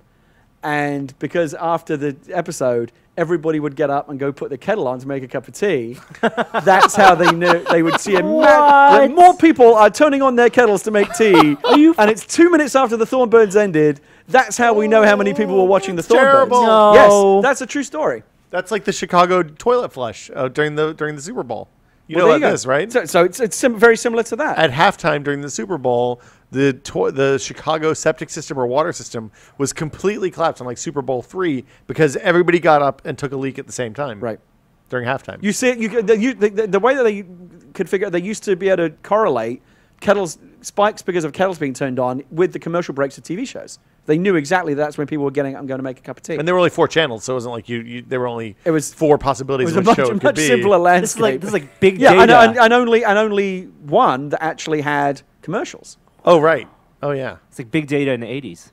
Yeah. My grandmother always got up to put a pot of tea on when the commercial was. That was I don't know that what was the like, biggest- It's an English thing, I think. I don't know what the biggest. It's probably still the Royal Wedding, I would imagine. The 1981 one. Yeah, but I don't know if that was before or after the Thornbirds. I don't remember anymore. Thornbirds was later because it was a Nancy Reagan. Nancy Reagan was in the Thornbirds. It was like 84, as I recall. So that was a big deal. Wow. All right. Yeah, I guess that'll do it for us this week. I don't know that we're going to top that. Go put on the water, hot water. Fascinating Put on the kettles, foray guys. into the world of provincial TV trivia there. If Oh, no, but what I was going to say about Doctor Who was that some people did actually point out some very useful episodes where they were saying, like, if you want to get into Doctor Who but like don't want to have to commit to like learning all of it, here are Yeah. some episodes that actually work quite well as standalones and will help you understand what Doctor Who is. I just went on the Wikipedia page and went cross-eyed after like 3 minutes. Like, I'm good. I'm There's back a out of lot, I watch mean, Doctor Who. it's been around for 50, Yeah, 60 years. There's a lot of mythology. It's too much. We will not be back next week with another episode of This Is Only Test. We'll have something else planned, I'm sure. Norm, you're going to Dragon Con. I'm going to PAX. If you Whose would idea? It's one of those things has got to move. PAX and Dragon Con? Yeah, it's ridiculous that you have to pick one. Dragon Con's been going on for longer. I'm not a big fan of Dragon Con. I've never been. I mean, it's not that I have anything against cosplay or whatever, but it's in Atlanta. What's in Dragon September, Con which is like? hot as shit. I've never been either. Oh, It's my first We don't time. know. oh, Yeah. okay. I mean, if you, as Mr. Cosplay photographer, I think you're going to have a field day. I hope think so. of all the cons, it's the most. It is It is the supposed most to be. cosplay-y cossiest con. Yes. Cosplay con, Yes, yeah. I got my cosplay and I had everything Yeah, sorted out. yeah. Are you going to do a meetup or something there, Norm? Have you decided yet? I don't know who's going. Well, so Just for Veronica Studios. usually goes, doesn't she? Yeah, I think so. Yeah, She's that's a tough Veronica call event. for people. We'll be at PAX. Gary and I will be at PAX. I'm on a panel about I don't have zombies. badges yet. My badges have fallen through, so I've sent plaintive emails. But if anybody has leads on 4-day passes, let me know. I'm in the market. I think, I still don't exactly know where mine are coming from, but whatever. Yeah. Something will It'll work out. Yeah, we'll figure it out. I'm not Don't too you worried know who about I it. am? Yeah. That didn't work at Comic-Con at all. I guess that'll do it for us. We will see you guys in a couple weeks. Maybe we'll shoot some dumb videos or something while we're at PAX, Gary. Yeah, we should. Today's outro. Oh, if you have a question, the email address is podcast@tested.com. Today's outro comes to us from 333, and maybe we'll do some fake outtakes in a minute. Ragecast ends here. Hi there, I didn't see you.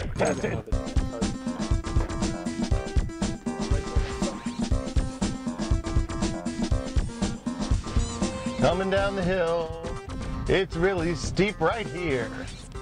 Driving. That's it. Timely. That we didn't really understate how scary that car was going 80 miles an hour. It shimmied in a way that I'm not familiar with cars shimmying. Like it felt like the wheels weren't all the way on the They are ground. very small, and when I see cars that small on on a major freeway, I worry. But smart car apparently has got very good safety rating. Well, so the thing that they told us in the press briefing is that the whole frame of the car is basically like roll cage. So it's basically like one piece of metal that's all been attached to each other. And yeah, we went and looked at one a while ago, and I remember there was a lot of material on because I think they have to. They know Yeah. that's people are going to go and going like, I'm going to get crushed in this Yeah, thing, and yeah, they have to tin plan. can. No, it's actually pretty safe. I But if we that's broke still it, the we bought it. psychological feeling of like being in this tiny little car. It's still got to be there. Right? yeah, I mean, at some point I was sitting there. I was like, Some when I big was, 18 wheeler right by you. you could just tuck under. Like, it's like in Christmas Vacation when he Yeah. drives the Sable underneath the logging truck. Oh, that's the part that I missed. I see in all our Incepting. Yeah. I missed that. So in Rite Aid, they had all the Thanksgiving stuff out. Yeah. And the Cadbury Scream eggs. I just wanted to say, even though, like, you know how a lot of people are kind of irritated that stuff is like coming out earlier and earlier. Like it's Yeah. the middle of August and there's Thanksgiving stuff out. Are the Cadbury Scream Eggs the ones with the cream filling or the ones with the malted chocolate inside? I think they have like green Cream filling? cream. So it's meant to be Gross. like Halloween goo or something. Ugh. No, it's good. It's foul. But I'm one of the people like You appreciate this. as I may have mentioned before, the period of the year that starts with Thanksgiving and goes through Halloween and Christmas is my favorite period of the year because it's like 3 excellent holidays back to back. It's brilliant. It is. And it's the most fun time. Halloween, Thanksgiving, Christmas, all good. Like, so to reference the Starbucks thing, one of my favorite signifiers of happy times is when the red cups come in and like the pumpkin and gingerbread coffees show up. It just feels like Signifiers of good times. Yeah. So what I will tell I you... sometimes wish I lived in a colder place because I want to walk around in like mittens and a scarf with my just red go to Starbucks Tahoe, cup and dude. just feel very, wintry. Get you an Never really Oculus- get that out get here you in an the Oculus moderate game for climate of that. California. So, my scoop on the gingerbread spiced, pumpkin spiced lattes is that they all have the stuff now. It's all on deck. Every Starbucks should have it shortly. They can't start selling it for at least a month. Right. And there's going to be a game that you will have to... this is exclusive information as far as I know. Fucking God. You will have to use social media to unlock the pumpkin spice latte at your local Starbucks. No, come on. Once one person where does are you it, getting this from? everyone this is what the Brista told me. I got an inside scoop. Oh, but I don't have to do it. If you want, if it hasn't been unlocked and you don't participate in the game, Does the no person pumpkin get spice a latte. free pumpkin I spice think that you latte? should get free pumpkin spice lattes for the entire run of the latte this season They if you can't do unlock that. it. That's a lot of lattes. Only in that one store. When does it usually come in? I don't. Why are you asking me this? Well, anyway, Well, you're the one I with the love inside that. scoop. And when I saw the Thanksgiving stuff out at the Rite Aid, I was like, yay! Holiday fun times are upon us. I like Easter We're the candy. summer. But it's coming, though. It's all ahead of us. It's still summer. I like my tomatoes aren't even. It was in yet. hot this week. Yeah. So it is some distance off, but they already have like the Reese's pumpkins and some of the Halloweeny Thanksgiving things are out. None of you have air conditioning, right? No. Do you have fans when it gets hot? I have a small fan. It's been really hot in the house lately. We've had a few fans Also, I running. just open a door. So what's Or your window. fan strategy? Do you put the fan in the window blowing in? Do you put it in the hallway to kind of push air through the middle of the house where it gets stagnant? Window blowing in is the right thing to do. Thank you. Is that right? I don't know. It's a point of contention between you and Gina. We've had a conversation. I mean, there's got to be a strategy behind it because all the I'm major retailers sorry. do. But what is the point? Like, are people really seeing like the Thanksgiving stuff now and going, "Oh, we should get that now"? Like, why? Why not buy it when it's actually like a week away from Thanksgiving or whatever? Like, who needs that stuff? That it's just going to sit around the house. Like what you're talking about, like turkey bunting and stuff Yeah, like that. like for example, Halloween stuff is going to be out really soon. Like, you don't need that stuff until like mid-October. Yeah, we're 10 weeks out right now. Yeah. So, but they put this stuff out earlier and earlier. I think that they think if they put it out now, they can get people to buy it twice.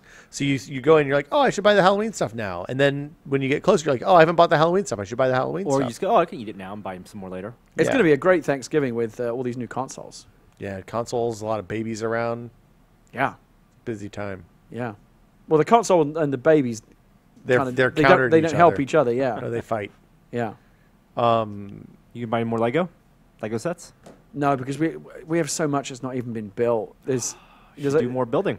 There's not a lot of good stuff. that UCS X-wing I was excited about, but I haven't picked it up because again it's just going to sit around. I don't have time to build Lego anymore. I haven't even built the B-wing architecture yet. set. The I haven't architecture. built the B-wing. Yeah, the Architecture Studio looks great, but again, I had to put a moratorium on Lego until we've got more time to actually build. Well, it helped this year that the Star Wars stuff, which is where I spend most of my Lego budget, has all been fucking shitty Clone Wars stuff. That always helps. Yeah. If it's not original trilogy, I don't really. I'm not interested. I was tempted by the Z95 Headhunter, which was made famous by, I think, X-Wing or TIE Fighter. I can't remember the video game. I went to the dentist this week, and they had me on the nitrous oxide. Oh, that's always good. And so I was trying to occupy, you try to take your mind off whatever they're doing in your mouth with like sharp, pointy things. Yeah. And Is I everything ended okay? up- You good? Yeah, everything's fine. Okay. It's just like a cleaning or whatever.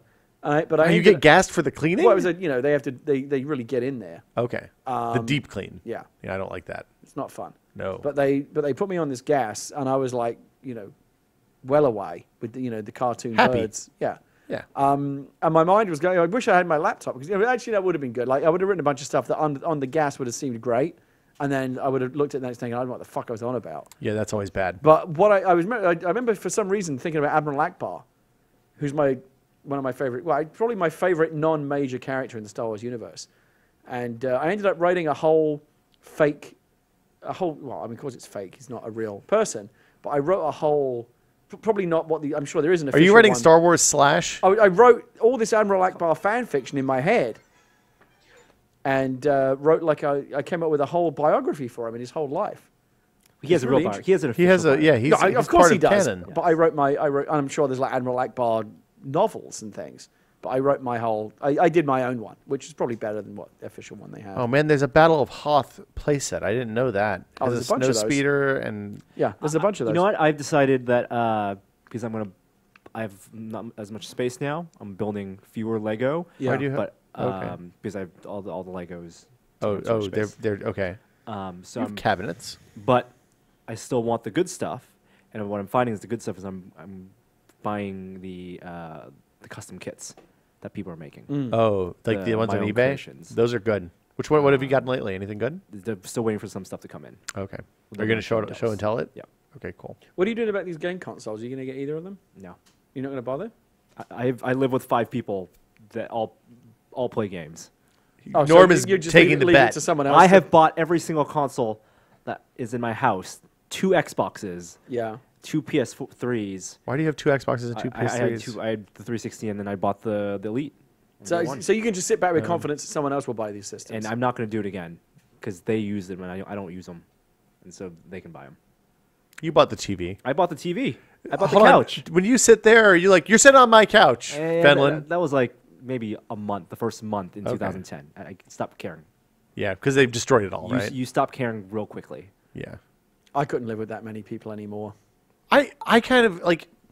Part of I me mean, I've thinks it done might be it. nice because it's been a long time. It's been long enough It's now a thing for me. you do in your 20s. I mean, the great thing about buying lots of shit is that because I'm always buying shit, the stuff I bought, the There's a it goes trickle away. down? No. Like it's like drugs, you know. No, I don't know, Norm. What are you talking about? I get the hit of buying new things, and so Oh, you're just looking for the value, high. The value of the thing the TV. Yes, I paid a lot for it, but it's not nearly as cool to me as something I bought last week. Oh, so you're I'm something I bought- trying to something I bought last extricate week. myself from the consumerist it's culture. great for the first month, and then I'll move on to the next thing. So you be It protective. sounds like a very expensive problem to have. You're It's just like drugs. Just like drugs. you are not the things that you own end up owning you, Norm. I own that movie also. Yeah, I figured as much. You'll love that. Yeah. So we're going to go to PAX. PAX. What are you looking forward to at PAX? I want to play some board games. I think I think for both of us, it's going to be tougher with the baby. We can't really do any late night things now. Well, I think Gina and I have established a turn-taking policy for Have late you? night things. Yeah. All right, we'll see how that works out. Yeah. But it's always good to go around the show floor. We should try and play some board games. Yeah. I'm gonna bring my copy of Tammany I always Hall, feel think. like when I go to PAX, I end up doing like maybe 10% of all the things that are on offer. I'm doing a panel, but I don't really go to panels. Yeah. Or I don't go to the shows or the Jerry and Mike stuff that they do. I feel like I should do that, but it's too much effort A lot to of like that go stuff, like do the all these things. Megathon, the big concerts and stuff. There's more. But that kind of feel like that's like Hall H, and like Hall H is a hassle. It's like, I don't need it that badly. I'm happy just to go there and be there. and it's see great all- because it's 24 hours. yeah, see all the people in their bean bags. I don't like waiting in a line. Yeah, I don't want to wait in a line. I like street passing. I'll do some street Oh passing. yeah, oh god, Leah's she's totally into that now with her 3DS. She gotta loves it. get those pictures. She loves it. Gotta get those pictures. Yeah, so she'll have a 3DS. She'll probably do a bunch of street passing. And it's just a good opportunity to see people. A That's- lot of people that we know are there, and it's always fun to see them. My favorite thing is to go and sit down in go to the board game place, check out one of the board games. Yep. Go play find 3 random people who want to play the same game. So I'll be using the Twitter, whatever the hashtag is that they recommend on the, They the have board a whole game system signs. for that. Yeah. Yeah, and playing some board games. Yeah. What Maybe I'll about set up a pin specific trading time. is a thing now. Are you into that at all? My father makes pins for a living, so Oh, yeah? I spent a significant portion of my high school years smacking those fuckers on little pieces of cardboard. It's like going to the Olympics and people who are Yeah. super into pin trading at the Olympics. I salute what they're doing, but I am not going to partake. I appreciate it. I think it's a good thing for them to do. And apparently, trading Disney Infinity Power Discs is a thing now that people No do. thanks. Yeah, I can't. I'm not going to look. I'm sure it's very good. And our mutual friend Johnny V, who worked on it, Yeah. I wish him all the success in the world. But I don't need that shit in my Our house. kids are 3 years too young for that. Again, it's something you could say about drugs. Yeah. And the thing is, Johnny V gets annoyed with me because I keep making the analogy that Disney Infinity is basically crack that's legal to sell to kids. Yeah. He doesn't like that because it's No like, shit, he it's not- doesn't. I can't imagine why. He keeps treating me. Will you stop doing that? I can't help myself. I- But that's what it is. Well, I mean, here's the thing. I'm really looking forward to a time when my daughter is old enough to sit down and play games, Yeah. to play a game with her. I Yeah. think that'll be really exciting. It is a thing that I am looking forward to, but it is 3 or 4 years out at this Here's point. the weird max thing, minimum. as you know, we're all man children here, right? Like we all build Lego and we watch stupid TV and we play video games. Like we're all very much. Norm you does know, drugs, it turns out. Norm does drugs. Yeah, and all crippling this drug stuff. habit. So I'm very tolerant of all that kind of stuff. Yeah. If you want to be a grown man and read comic books and build Lego as I do, then that's great, and I would never judge anyone for that. I don't even For think that there's anything to judge there at this point. I think that's just a thing that people do. Right, but so you take that as a given. But the point I'm making is that I feel like with Skylanders and with stuff like Disney Infinity, you are crossing a point where I crossed the have to look at line. you and go like, "Aren't you a grown man?" Like, Well, I see these people go, "Oh, like how do I get my Jack Sparrow power disc?" And I'm like, "What the fuck? You're 38." Like, I don't know why. For some reason, So- that is like another level that's above normal things like comics and video games. Here's the thing for me. If the games are good, I'm okay with it. I know, but I don't know once if the it games are becomes like good. actual toys that you're like playing, like I did this when I was 10, like made them fight, and now we're doing that in a more expensive digital way. That's basically what this is, right? There I is used to a like kind getting of my crass- Boba Fett and my Han Solo, and I'd push them together. Do and the go- pew-pews. Like, Yeah, pew pew pew pew, and that's what this is. It's digital pew pews. I miss playing with stuff. I miss playing with imagination, toys. at least. Yeah. I know, Like, but it's not- when I was a kid, I was thinking about this the other day.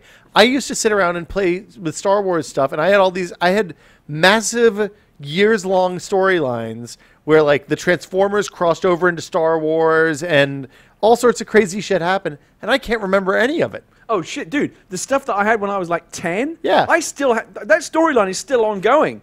30 years later in my You head. should write that down. Oh, it's like the You longest running. could You know, how probably they sell like Meet that. the Press. 2015's They would Meet bestseller. the Press, the longest running show on television. Yeah. Like, I've got the longest running Star Wars fan fiction in my head Yeah. for like 30-something years. Yeah, It's still going. Han Solo ended up being a Jedi. Oh, yeah. Who knew? See, I didn't. I would never go in that direction. Well, you had a better understanding of core character tropes than I did as an 8-year-old. That, in fact, that's offensive to me, what you just said. Although, I guess in the official fiction, the canon, his Han kids. Solo does have a And that's kid not who turns official. out to be a Jedi. That's not right? official. Anakin Solo. That's canon. That's extended It universe. was canon until they announced more movies. And he didn't have. He had 2 kids. 3 kids, twins Three and a kids, kid. yes. I can't believe I this shit is stored in my brain somewhere. Nonsense. It's amazing terrible. the stuff. Culture.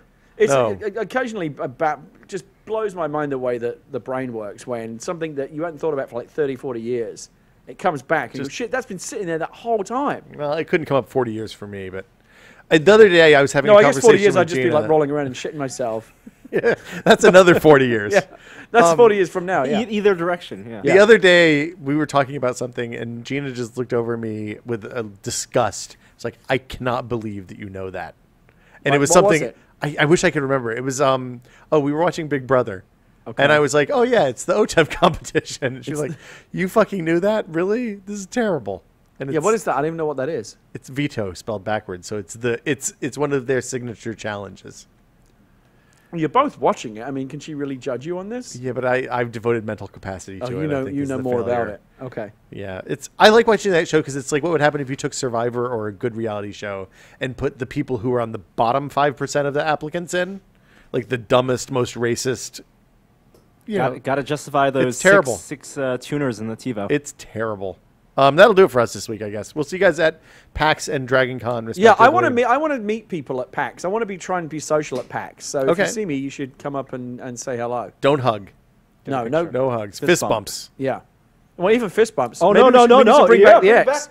We need to bring back What the it pack is. back. Okay, what it is. but hold on. Let's not do the full It's thing. only what it is. That Yeah. was the mistake Yeah. you made. You Yeah. made it what it is, what it I will got. be, I was what so, it was, I, all that I was nonsense. so pleased with myself. I got carried Super away dumb. and ended up. Yeah. You were mad with It power. collapsed under the weight of Yeah. its own ambition. what it is. We'll be at the bomb panel at least. I think we'll be at the You gonna Cards go to Against that? Humanity panel. Oh no, you're gone by then. Wait, when is the bomb panel? Bomb panel Saturday night. I think. I'm there, but it might be again. I don't know how it would be hard for it to do because it will be past baby's bedtime. Yeah. I'm going to that. I'm I'll be at doing- Cards Against Humanity on Sunday night. I don't remember think. exactly when it is. I think it's on Saturday, but myself and Steptoe and Chet from Microsoft and the guy who I believe made DayZ are all going to be on a panel about zombies in gaming. Chet from Microsoft or Chet from Valve? Chet from Valve. You said Microsoft. So I'm sorry. That's cool. That Chet sounds from good. Chet from I'd Valve. totally come to that. Yeah, because obviously they did Left 4 Dead. And Can we ask questions? I don't know. I'm not moderating the panel, so I don't know what the format's going to We be. feel like but the zombie movement's over. if Are you going wanna to talk ask me shit a about You can zombies? just ask me a question now. I mean, Are you going I'm to talk shit fucking about right here. zombies like you just did when you were saying, "Hey, zombies are over"? I personally do think that it's getting a little bit. I think it's at a point, and I give you a little preview of the panel. I think we're Yeah. at a point now where it's becoming more of a challenge to find new things to say because it's been so done over and over and over. You know the reason zombies are the bad guy, right? Why they're the common bad guys? Because it's easy AI. They just run toward the source of food. in video games, Yeah. that's It's believable and easy. hides a multitude of sins. Yeah. It's like, oh, these guys are dumb. Oh, wait, they're supposed to be dumb. Yeah. Yeah, brilliant. We wrote ourselves out of that corner. Yep. I think werewolves next big video game. Well, yeah. I mean, bad look guy. what Telltale's doing. Yeah. Wolf Among Us. Yeah. Very Vampires. smart. Move on to the next thing. Vampires. We did that. Yep. Zombies. Again, I think we're coming to kind of the The tail Mummy? end of- We should tail do a end of Mummy that. game. Mummy's coming back. Is it gonna have the Rock again? Witches. No, they're bringing back. It's a different Witches. Mummy reboot this time. Shannon Witches. Doherty killed Mum and Alyssa Milano killed Witches. Avengers are I think Witches could come back. I think Witches. What left is 2015. there? I'd like to see Cthulhu come back in it. Like, I'd like to see. Yeah, I'd like Terrorism. to see that Big done monsters. properly. What's that? Big monsters. Yeah, I mean Pacific Rim kind of, because I think big monsters are coming back. Yeah. I'd like to see a big, like a good Cthulhu, What if it was a big monster that was Comeback. also a mummy?